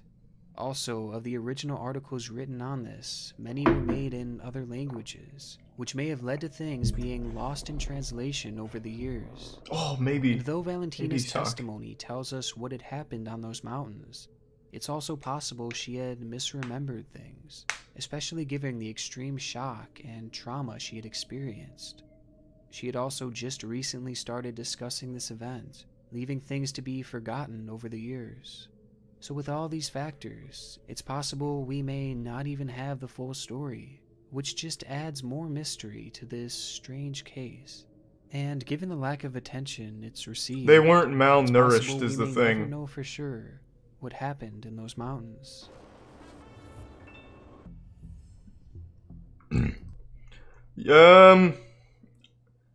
If I had to wager a guess, I'd still go with hypothermia. And what do you mean popular garbage? I've never... fucking Khamar Daban has like nothing about it. Yeah, I think hypothermia. I think it's unlikely she poisoned them. I feel like that would have been easily detected. I also don't think that they ate anything poisonous, considering they weren't malnourished, so they were just eating shit they brought. I think it had to do with literally just hypothermia. And then she just happens to be stronger, built differently. Just let me know. I haven't seen the, LEMMiNO's video on it, I just meant I remember the event.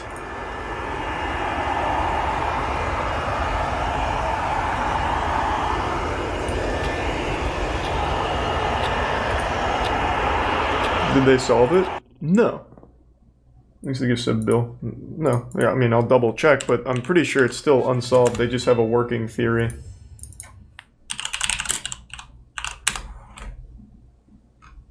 Yeah, no, it's still not solved. It's just working theories.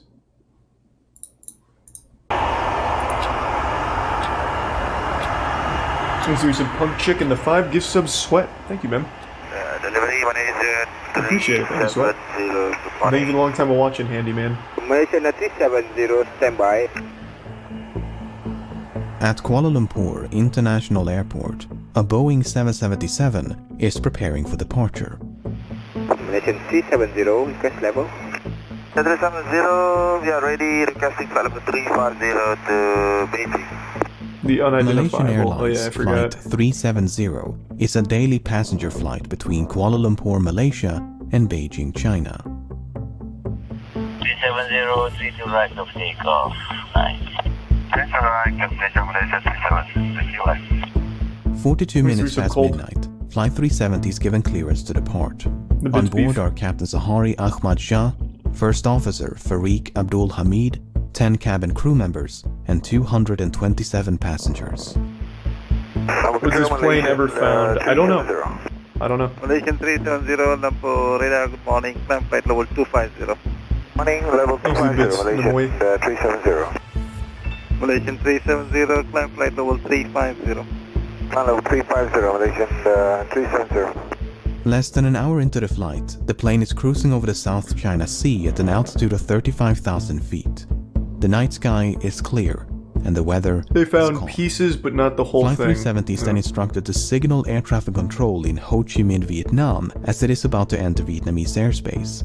The flight controller in Kuala Lumpur says goodnight, with no sign that anything should be amiss. Malaysian 370, maintaining level 350. Malaysian 370. Malaysian 370, maintaining level 350. Malaysian 370.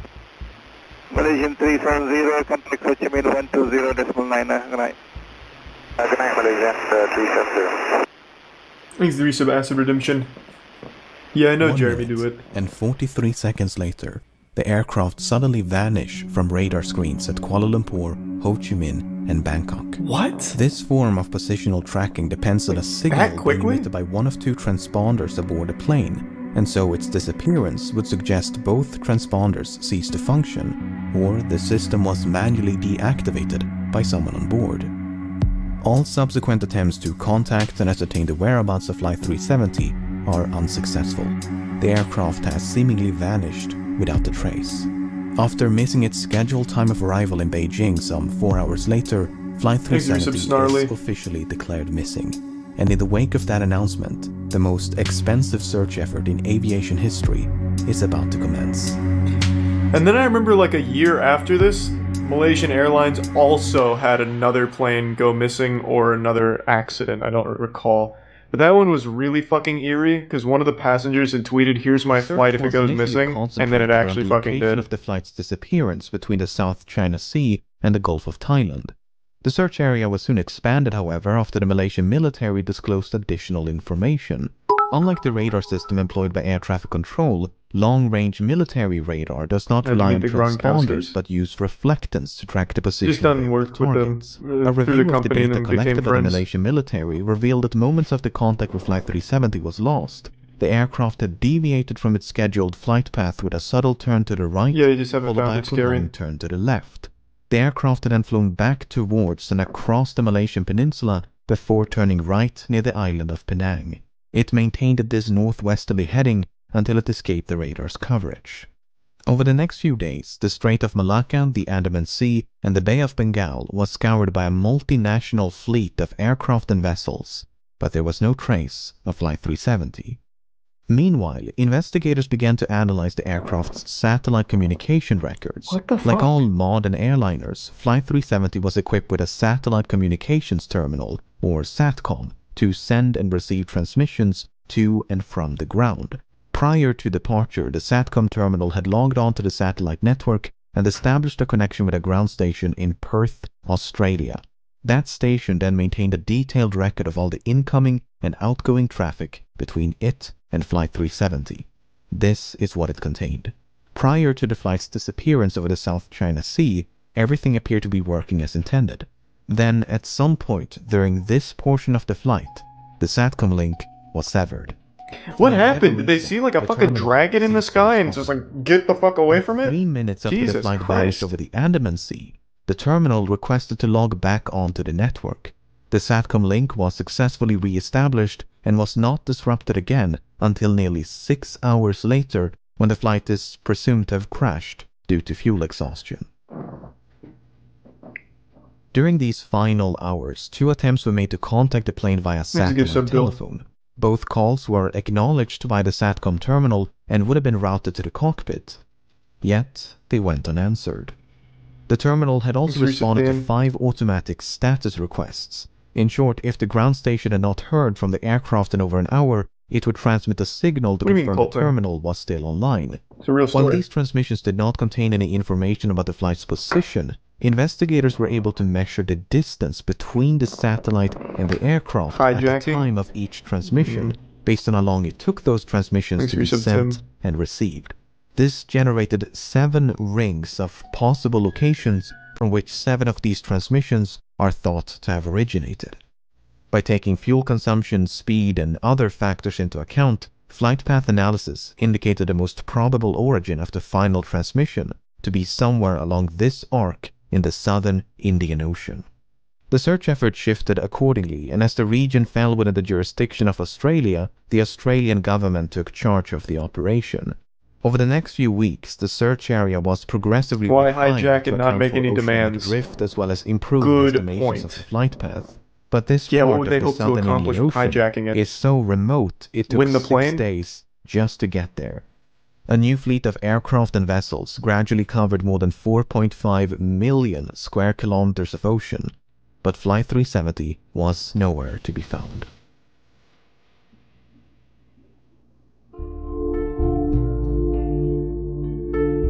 If the impact with the ocean had been sufficiently forceful, it was possible the resulting sound had been recorded by underwater listening devices known as hydrophones. This possibility was investigated, and 4 hydroacoustic monitoring stations had recorded something. It is crazy how much shit there is, like, already in the world. Like, if it crashes in the middle of nowhere, luckily we still have these robo-lizards that we have just for monitoring. Might be picked up by one of those. While the timing and direction of the sound were reasonably consistent with the final satellite transmission, the estimated origin was not. The sound was in all likelihood caused by nothing more than geological activity. Flight 370 was also equipped with 2 underwater locator beacons which had a battery life of some 40 days. And as the deadline approached in early April, signals with a pulse and frequency somewhat similar to the signal emitted by the beacons were detected at depths of up to 3,000 meters. An autonomous submersible then spent weeks scanning the seafloor where the signals had been detected, but no wreckage was ever found. And nothing would be found until more than 16 months later, when a discovery was made on the opposite side of the Indian Ocean. On the 29th of July 2015, a group of people were cleaning up a beach in Reunion, a small island to the east of Madagascar, when they stumbled upon this 2-meter-long metallic object covered in barnacles. Aviation experts quickly identified the object as a section of an aircraft. I guess I've never seen a barnacle. Looks like it's fucking growing almonds. Or like little sunflower seeds, pumpkin seeds or something. Damn, barnacles are fucking weird. Covered in barnacles. Aviation experts quickly identified the object as a section of an aircraft wing known as a flaperon. Upon closer inspection, internal markings including dates and serial numbers conclusively ascertained the flaperon belonged to Flight 370. Even though Reunion Island is some 4,000 kilometers west of the search area, and more than a year had gone by since the flight disappeared, the location was consistent with simulations of debris dispersal patterns. There was now tangible evidence that Flight 370 had crashed somewhere in the Indian Ocean. The discovery of the flaperon prompted numerous searches along beaches and shorelines of southeastern Africa, and at least 31 additional items of interest have since been recovered and examined. Some of these items include a section of the outboard flap from the right wing, a piece of cowling from one of the 2 engines, a partial door from the nose landing gear, a section of the vertical stabilizer. I fucking hate airplanes, man. From one of the embedded headrests. This is why I don't fly. This shit is terrifying. 18 of these items were identified as either likely, highly likely, or almost certain to have originated from Flight 370. Whereas only 3 could be confirmed. The remaining 11 could not be identified. There were no traces of an explosion found on any of the debris tested, nor was there any evidence of a fire except for 3 small burn marks on one of the unidentifiable items. The search for debris was further aided by Earth observation satellites. Analyses of satellite imagery from March of 2014 uncovered a number of images which appeared to feature man-made objects floating on or just below the surface in the southern Indian Ocean. However, the images were not nearly sharp enough to resolve any identifiable markings, and multiple searches notwithstanding, this debris was never recovered. A satellite image taken mere hours after the final transmission also captured what appeared to be a contrail some distance away from the search area. A later analysis, however, concluded it was most likely a shadow from a somewhat linear cloud formation.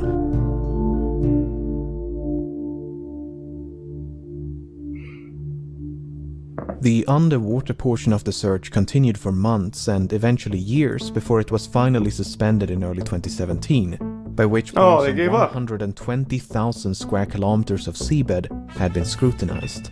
The search effort was then resumed by an American salvage company known as Ocean Infinity, but after more than a year of searching, how would they have done that, right?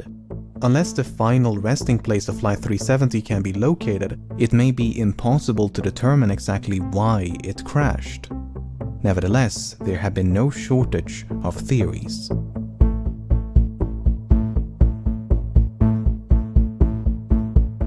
On the day of the disappearance, 2 of the passengers raised suspicion as they had boarded the flight with stolen passports, which immediately prompted concerns of a hijacking. But investigators were unable to link the 2 men to any terrorist organizations, and soon determined they had traveled under false identities because they were seeking asylum, not due to any nefarious intent. Yeah, like hijacking wouldn't make any sense. They didn't make any demands. Passengers were identified as a flight engineer who might have possessed the necessary expertise to take control of a Boeing 777. Apart from the 239 persons on board, Flight 370 carried nearly 11 metric tons of cargo. Among the items listed on the flight manifest was a shipment of lithium-ion batteries, which led some to suspect a fire might have broken out mid-flight. For instance, the crash of Why do we still use lithium batteries? In September of 2010 Nothing good comes from that shit. was the result of a fire that was ignited by a pallet of lithium-ion batteries. Another potential source of ignition would be an electrical malfunction. The crash of Swiss Air Flight 111 in September of 1998 is thought to have been caused by a fire within the electrical wiring above My the phone cockpit. doesn't use lithium-ion batteries, And ion batteries. multiple It's an avionics iPhone. systems, including the It uses transponders children's and tears to SATCOM. power it. In the case of Flight 370, the sudden loss of communication and subsequent deviation Thanks from to its Tier 1, scheduled hello there. flight path might have been a direct response to a fire. The two pilots may have turned back towards Malaysia to attempt an emergency landing at the nearest suitable airport. But no such attempt was ever made. Instead, Flight 370 kept going and remained aloft for another 6 hours. Some have theorized the crew might have been incapacitated by a sudden or gradual loss of cabin pressure. For instance, when Helios Airways Flight 522 failed to pressurize in August of 2005, the pilots quickly fell unconscious. Yet the aircraft continued to fly on autopilot for more than 2 hours until it ran out of fuel. Airline pilots are of course trained for such an event. Wait, what in the the event of cabin depressurization, fell unconscious. Wait, did it crash or did it land itself? What the fuck? We have the capability for the plane to just completely fly itself on the pattern? I thought you still needed the pilot present to guide it. I thought it was just kind of like activating cruise control in your car. Hold on a second. Did it crash or did it like just have a successful landing all autonomously?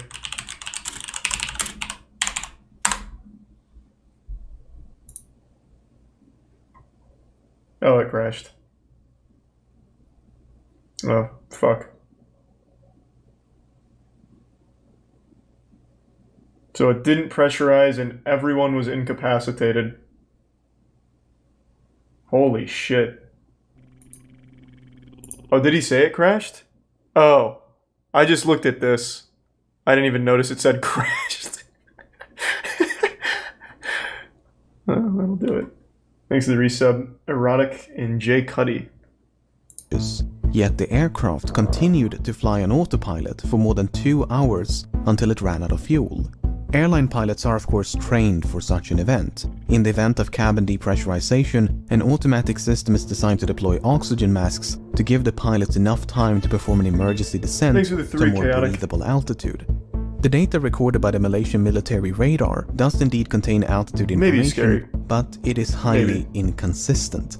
In fact, the Boeing 777 is incapable of performing the extreme altitude fluctuations recorded. At one point, the aircraft exceeded its maximum operating altitude by more than 15,000 feet, before making a 50,000 feet nosedive in less than a minute. Attempts to recreate these maneuvers on a flight simulator were unsuccessful, and thus the data was deemed inaccurate and unreliable. If Flight 370 did lose cabin pressure at 35,000 feet, and the pilots were incapacitated before descending to a more oxygenated altitude, it might explain why the aircraft remained aloft for as long as it did. What is a bit more difficult to explain, however, are these alterations in heading. Flight simulations have established the aircraft must have been under manual control during the initial left turn, as the bank angle or inclination of that turn was beyond the limits of the autopilot. Subsequent turns, however, could have been either manual or automatic. But for the autopilot to have made these course corrections, someone with the requisite knowledge must have programmed it to do so. The only other alternative is that the aircraft was in fact under manual control. Thanks for the bits, Beef, and hello there. Yeah, I was talking about it the other day, hello there. I still haven't caught up on all of it, but yeah, it's a pretty fucked situation. In late June of 2014, several news outlets reported that a special investigation had identified the captain of Flight 370 as a prime suspect. A search of the captain's home had uncovered a flight simulator which supposedly contained a suspicious route which ended in the southern Indian Ocean. At the time, there was no official acknowledgement that such a route had been recovered, and a lengthy public report issued by the Malaysian government in 2015 made no mention of such a discovery. Then, in 2016, confidential documents pertaining to a forensic examination conducted by the Royal Malaysia Police in May of 2014 was leaked to the media. These documents made it clear that such a route had not only been recovered, but thoroughly examined.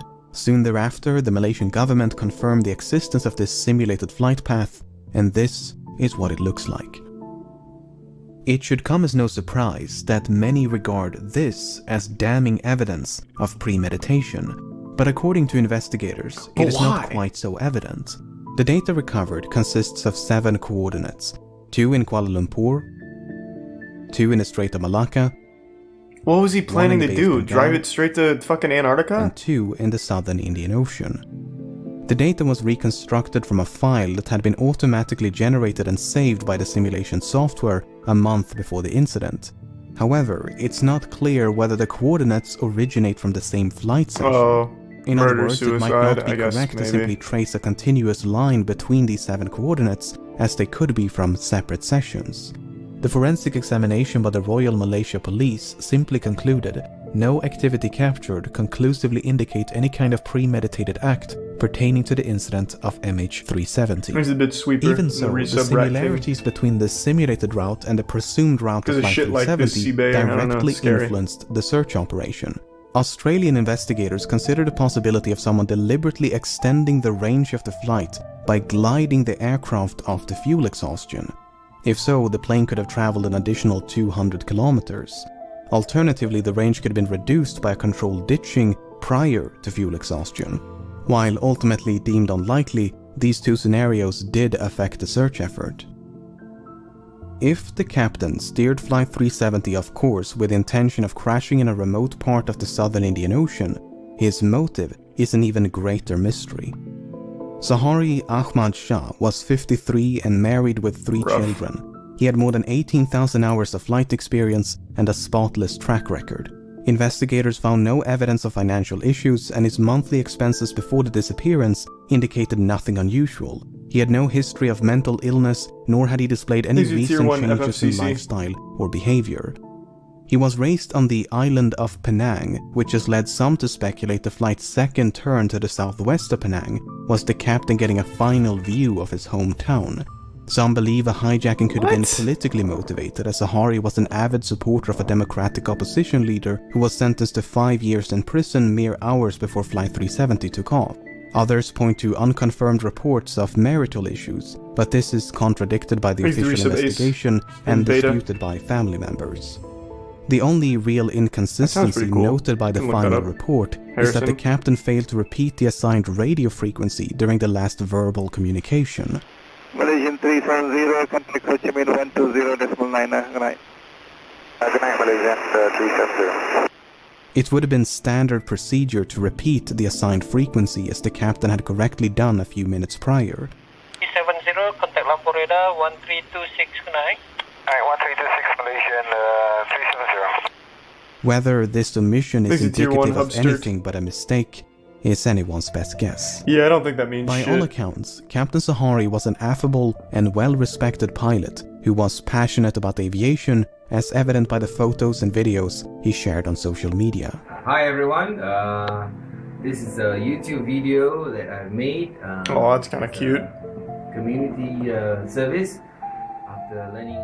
The co-pilot was found to be even less conspicuous. Farik Abdul Hamid was only 27, and due to marry a fellow pilot, he had nearly 3,000 hours of flight experience, although only 39 hours in this type of aircraft. Much like Zahari, Farik had no financial, mental, or interpersonal issues of note, nor was there any evidence of conflict between the two of them. Some questioned the plausibility of a pilot-instigated hijacking due to the apparent lack of interference by the other pilot. Well, when Ethiopian Airlines Flight 702 was hijacked by the co-pilot in February of 2014, he did so by merely waiting for the captain to take a bathroom break before locking the cockpit door behind him. The co-pilot was then free to divert the Italy-bound flight to Switzerland to seek asylum. The only noteworthy piece of evidence in regards to the co-pilot of Flight 370 is his phone. You see, when the confidential documents were leaked, they also confirmed another long-circulated rumor, namely that a cell phone tower had briefly established a connection with an iPhone 5S belonging to the co-pilot as Flight 370 approached the island of Penang. According to investigators, it was not a phone call, as has been widely reported by the media, but merely an automatic location signal. Why this information was omitted from public reports, we may never know. So what is one to make of all of this? On the one hand, the simulated flight path seems suspicious. On the other, it is difficult to cast any substantial doubt on either of the two pilots' characters. Yeah, I mean, the dude seems nice. Like, I don't think to deny a hijacking is consistent with the available evidence. Then again, we're missing some quite major and literal pieces of evidence. The final report issued by the Malaysian government in 2018 could not attribute the loss of communication nor diversion of Flight 370 to a malfunction. Instead, it is believed that someone manually manipulated the aircraft and its systems. For instance, investigators believe SATCOM was manually disabled by a sudden and prolonged interruption of power. Then, once power was restored, the terminal simply rebooted. Likewise, the alterations in heading are believed to be the result of manual inputs. With that being said, the uncertainty of these findings are repeatedly emphasized due to the limited evidence available, and the report does never explicitly state the flight was hijacked. In fact, no real conclusion is reached. Both the Malaysian and Australian government agree that Flight 370 crashed in the southern Indian Ocean, but that the cause is indeterminable without the wreckage, the location of which has managed to elude some of the foremost aviation experts in the world, as well as an impressive arsenal of cutting-edge technology for more than half a decade. Authors, aviation experts, and independent investigators have all chimed in to offer their own thoughts and theories as to the nature of the crash and the location of the wreckage. Some believe there was no crash, but that the aircraft was shot down by an American naval base in the middle of the Indian Ocean. The satellite transmissions were then supposedly that wouldn't make any sense, as part though. of a massive cover-up. Wouldn't explain Others this. believe the aircraft turned right towards India and traveled as far north as Kazakhstan, completely undetected. Debris was then supposedly planted along shorelines of southeastern Africa as part of a massive cover-up. That makes sense, I guess. Another theory suggests the aircraft was remotely hijacked and controlled by someone on the ground. Thanks to Prime While Break. Boeing and other companies have experimented with technology that would allow for an aircraft to be remotely controlled, no commercial airliner is known to be outfitted with such a system. On the less conspiratorial side, the assumption that Flight 370 flew in a straight line and at a constant speed after turning left towards the southern Indian Ocean might simply be incorrect. In early 2018, a French team of independent investigators proposed an alternate flight path, whereby an attempted landing on Christmas Island led to a crash site much further north than the region identified by the Christmas Island, huh? While a surface search of this area was conducted about a week after the disappearance, what are the odds? The underwater phase never reached this far north. Thanks to the resub, Jimmy. As of the making of this video, the search operation has been suspended, but there have been talks of potentially resuming the search. For now, it seems, the vanishing of Flight 370 will remain a mystery. I had no idea it was that deep. From what I remember, I thought it was just pretty well understood that it crashed. And I thought it was just like a straight line and then something happened, they didn't know what. I had no idea there was this whole like turn, all this shit. I had no clue. That is so fucking weird. So the first turn had to be manual. They had to manually turn off the systems like shit. Why do people keep saying shot down? That wouldn't make any sense. That doesn't explain this at all. And also why the systems would be turned off.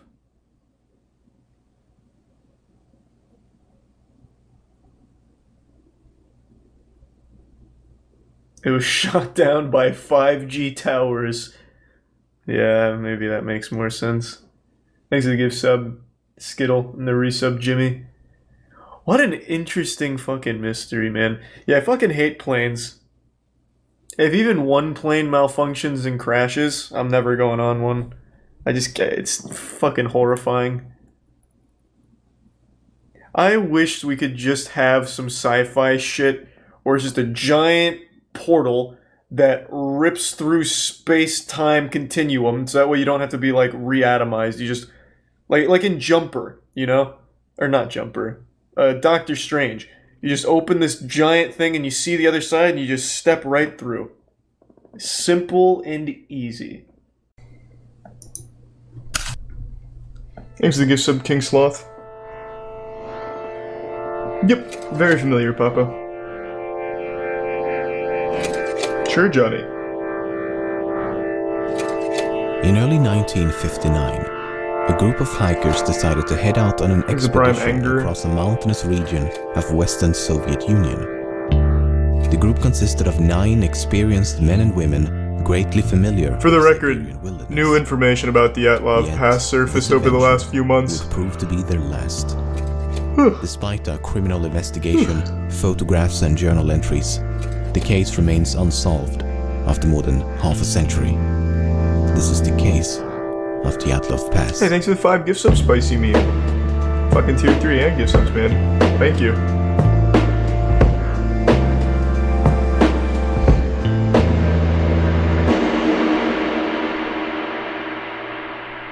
Thanks for the gift sub, Licked. In the early morning of January the 23rd, 1959, a ski and hiking team of 10 boarded a train headed for the Ural Mountains in the middle of the Soviet Union. The group consisted of 8 men and 2 women, hey, Big T's, hope you're doing well. Dyatlov as the group's leader. As the train slowly advanced deep into the mountainous Siberian taiga, the group diary received a final entry. I wonder what awaits us on this hike. Will anything new happen? Oh, over the next few days, the group continued to alternate between modes of transportation. Red Rockstar. First a bus, then a truck, then a horse and sleigh, and eventually they proceed on foot and skis. On January the 28th, one of the hikers named Yuri Yudin had begun to feel quite ill and eventually decided to head back, while the remaining group of 9 continued as planned. These photos were taken just before they parted ways, and it would be the last time he saw his friends alive. The group resumed their expedition across the snow-covered outback and documented everything of note using diaries as well as multiple cameras. Recovered photos and journal entries suggest that the trek progressed as one would expect, with no unforeseen complications. Just lots of snow, bitter cold, and an increasingly arduous landscape. On February the 1st, they reached the foot of a mountain known to the indigenous Mansi population as Dead Mountain. They spend the better part of the day progressing up the slope and eventually decide to set up camp only a few hundred meters from the peak. Thanks for 5 gift subs, Extinct. These are some of the last photos recovered from the cameras, and the last sentence of the final entry reads, "It is difficult to imagine such a comfort on the ridge, with shrill, howling wind hundreds of kilometers away from human settlements."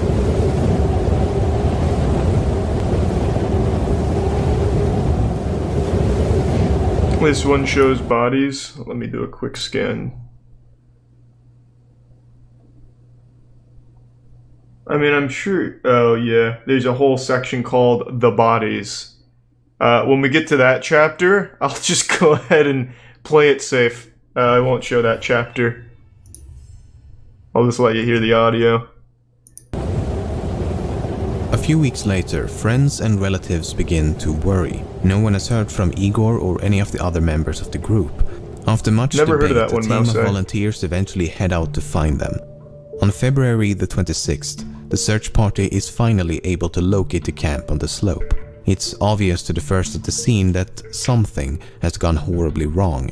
The tent is in scrambles, covered by a thin coat of snow. The hikers' belongings and equipment was found orderly placed inside the tent, but the tent itself had been slashed open with a knife from the inside.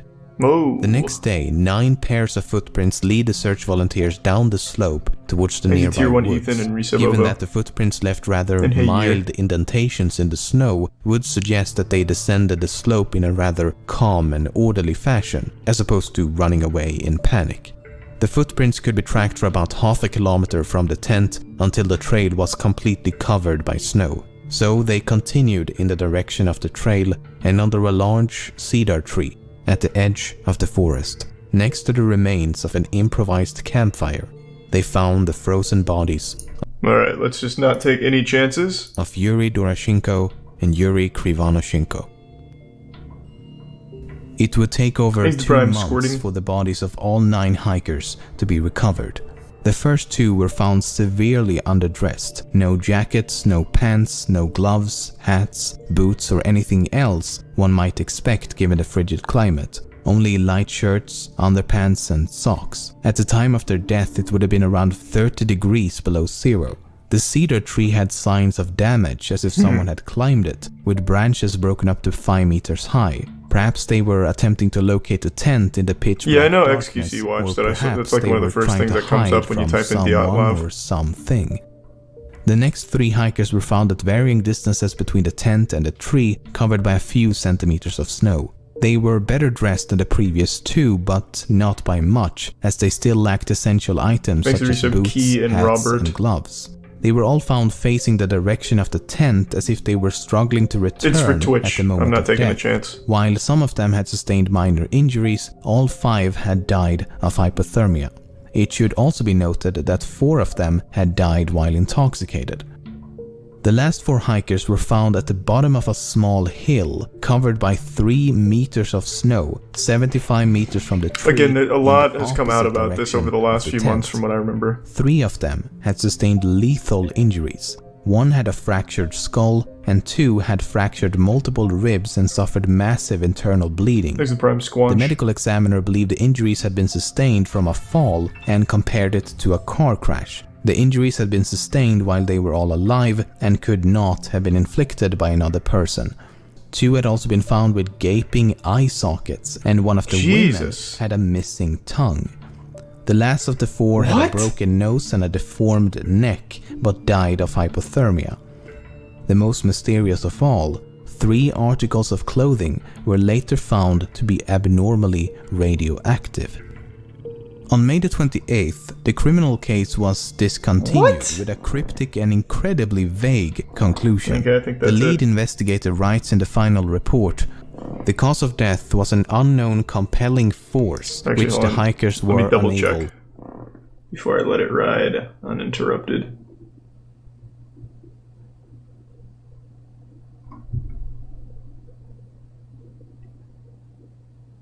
Yeah, it seems to be the only time they show the bodies. Next is just campsites and stuff. Real quick though, again, I'm gonna double check, but I'm pretty sure there was a huge Dyatlov Pass breakthrough recently. Yeah. I remember it was kind of big on Reddit, so that was a couple months ago. Yeah, I believe, I won't spoil it. Well, this kind of spoils it. But yeah, you know. To overcome. Not exactly the most satisfying answer and barely a conclusion at all. So, just in case the Galactic Empire had nothing to do with the death of the hikers, is it possible to explain some of the more enigmatic details in a less vague yet credible fashion? Let's give it a shot. The fact that Dubinina was missing her tongue has been taken way out of proportion. Some say that it was cut off or ripped out while she was still alive. Others say it was eaten by scavengers after death, while some even claim the tongue was later found somewhere else. But I've read the medical reports, and this is what it says. The diaphragm of the mouth and the tongue is missing. That's it. There's nothing about cutting or ripping or anything. I don't know how or where it began, but there seems to be an exaggerated importance placed on this missing tongue, while in reality, it's a rather minor detail. At least the medical examiner believed it to be a minor detail, otherwise he would likely have elaborated further. For example, the same section of the same report states, "Gaping orbits, the eyeballs are absent." Equally mysterious, right? Well, no, because the medical examiner does provide an explanation for both. Soft tissue injuries to the head are post-mortem changes to Dubinina's corpse, which was recently exposed to water prior to detection. He even adds putrefaction and decomposition in parentheses to clarify exactly what it means. And this was not even exclusive to Dubinina, as the 4 last bodies were all damaged due to the melting snow.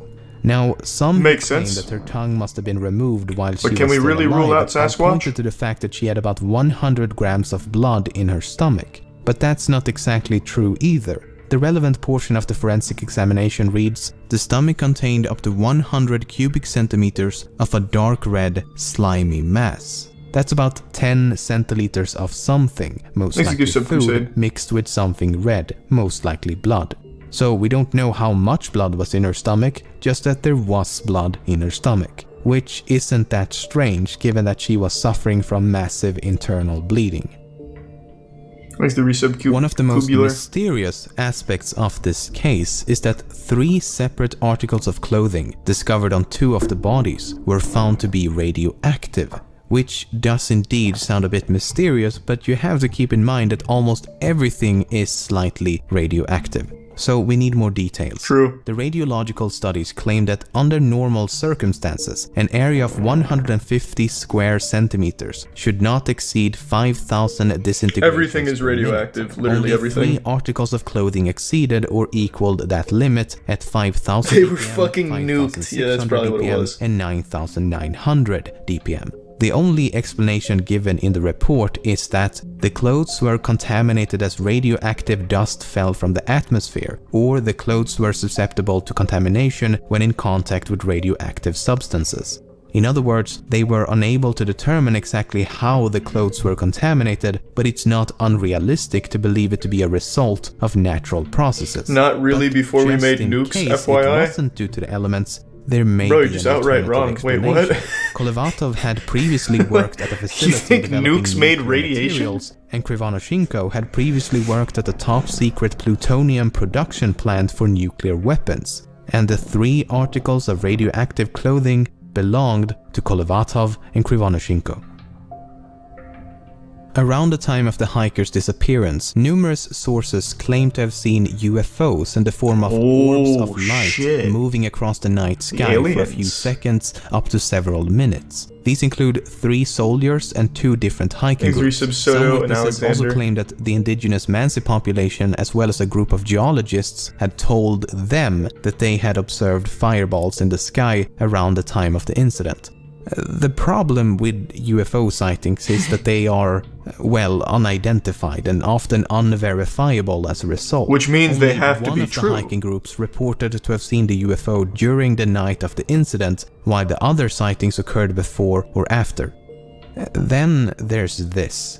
This is the very last photo taken with one of the hikers' cameras. It appears to be a photo of some type of light source taken in the middle of the night. What if it actually is aliens? The photo is about as undescriptive as the UFO it is claimed to depict.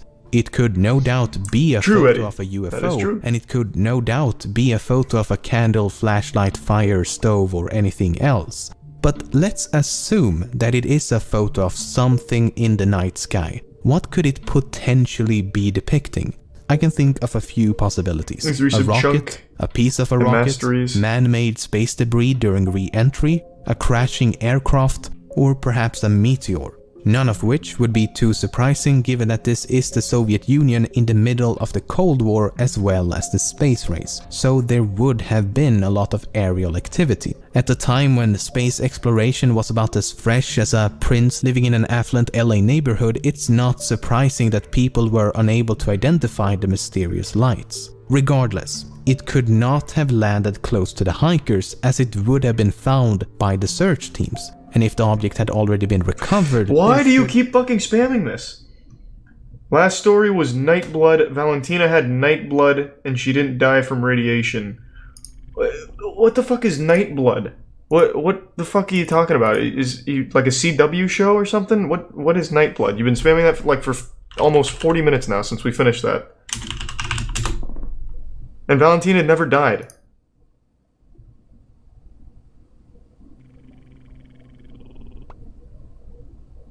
It's actually fanfic. You have been spamming about fanfic. Is this your fanfic?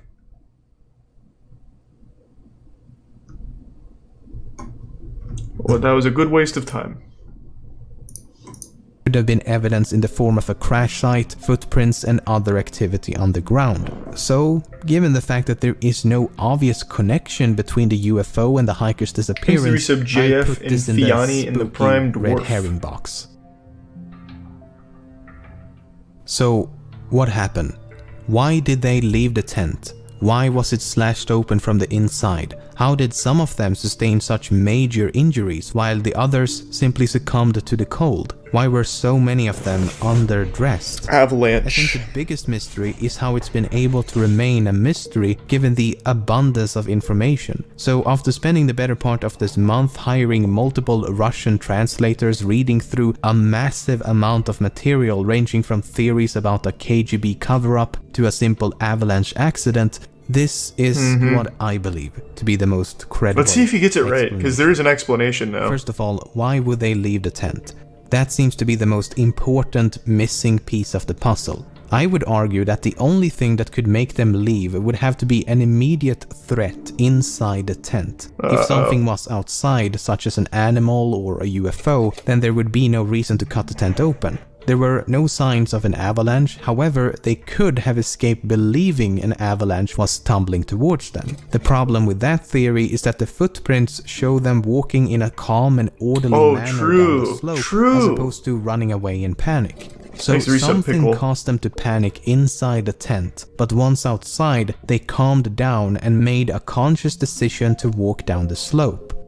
Now, take a look at this photo. The pipe sticking out of the tent entrance is the exhaust pipe of the internal stove. This was a completely unique and homemade design, as the leader of the group had built the stove himself. We know they had used the stove on the night of the incident before the incident took place, as partially eaten pieces of fried ham and bacon were found inside the tent.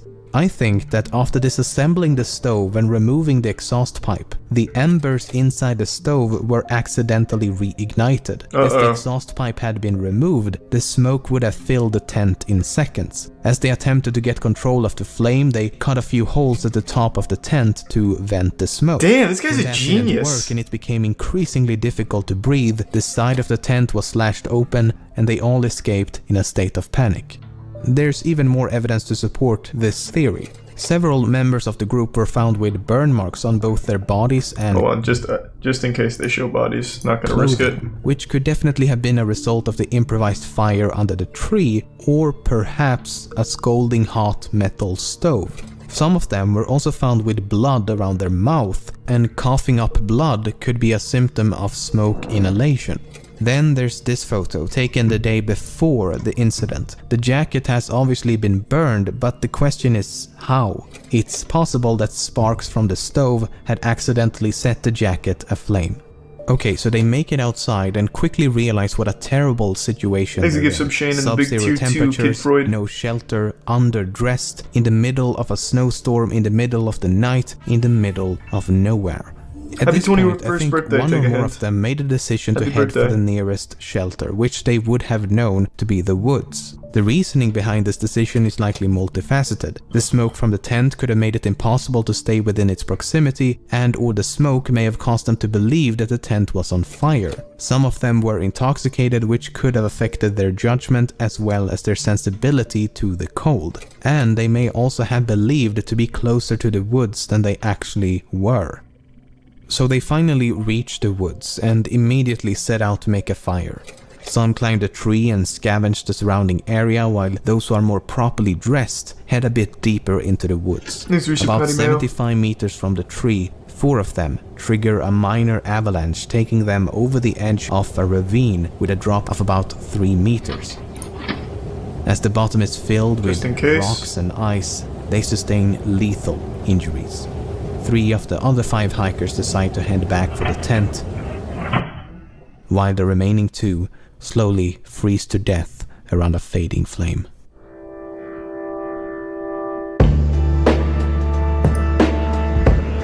So, that theory makes a ton of sense, and I haven't kept up with the Dyatlov discoveries here, but like I said, I remembered recently there was a huge resurgence in information and explanations for this, so let me just check to make sure there's no pictures of bodies.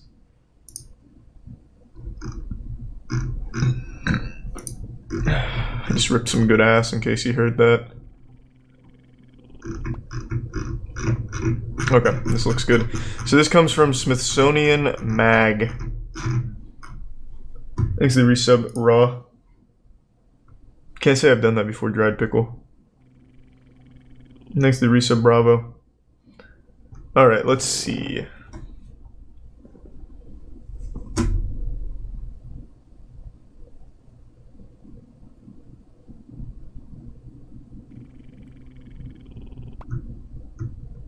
This is just an overview.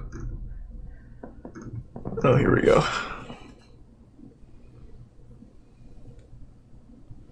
An abominable snowman attack. That seems like a cool theory.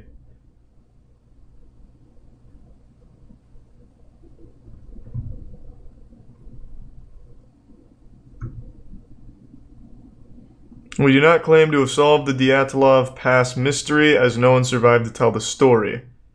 That's just what a man who solved the mystery would say, being very coy. But we show the plausibility of the avalanche hypothesis.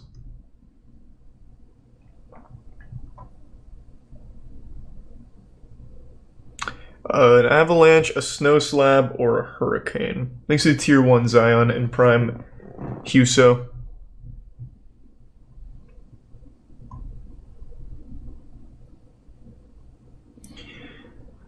Official findings suggested a torrent of snow slabs or blocky chunks surprised the sleeping victims and pushed them to seek shelter at a nearby ridge.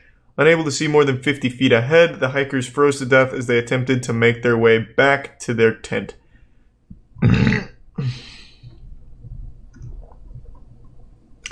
Critics of the slab avalanche theory cite 4 main counter-arguments: the lack of physical traces of an avalanche, more than 9-hour gap between the hikers building their camp, a process that required cutting into the mountain to form a barrier against the wind, and their panicked departure, the shallow slope of the campsite, and the traumatic injuries sustained by the group.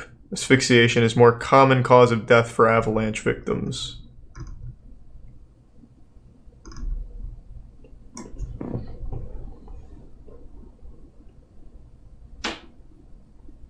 Okay. So this guy proved that a snow slab could have wiped through the area without leaving many traces. A slab avalanche, excuse me.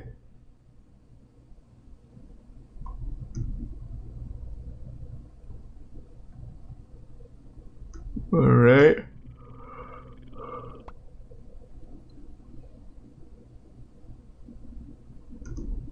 Jesus, they really went in on this.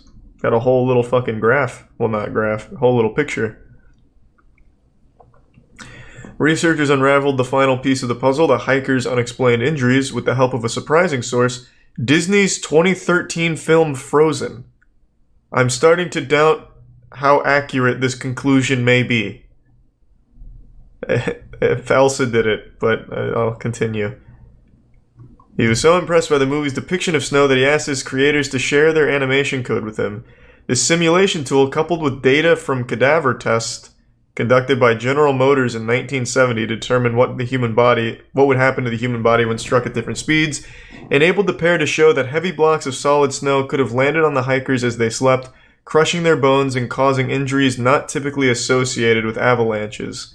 If this was the case, the pair posits those who had sustained less serious blows likely dragged their injured companions out of the tent in the hopes of saving their lives.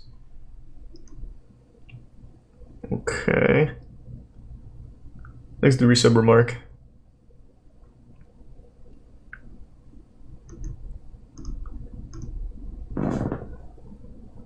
The slabs of snow would have had to be incredibly stiff and moving at a significant speed to inflict such violent injuries.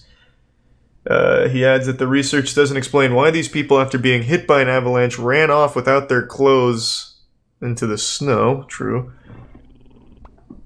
If you're in that type of harsh environment, it's suicide to leave shelter without your clothes on. True. For people to do that, they must have been terrified by something, and I assume one of the most likely things is one of them went crazy for some reason. Can't understand why else they would have behaved in that way unless they were trying to flee from someone who's been tracking them.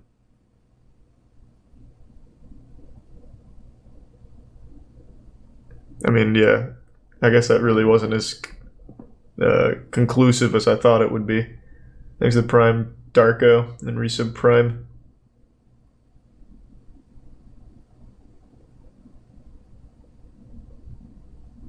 Oh, DB Cooper. Yes, I didn't even think of that. Maybe it was DB Cooper. Don't know if I've seen that one yet either, R. To be honest, LEMMiNO's theory actually sounds more plausible. This, I'm doubting that one now.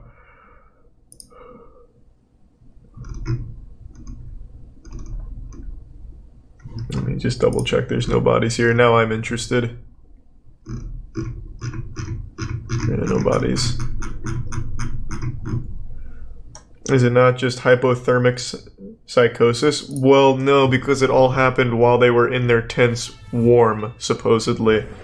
They cut out of the tent and all took off into the night. They wouldn't be suffering from hypothermia inside with a stove and clothing and everything. That really wouldn't add up.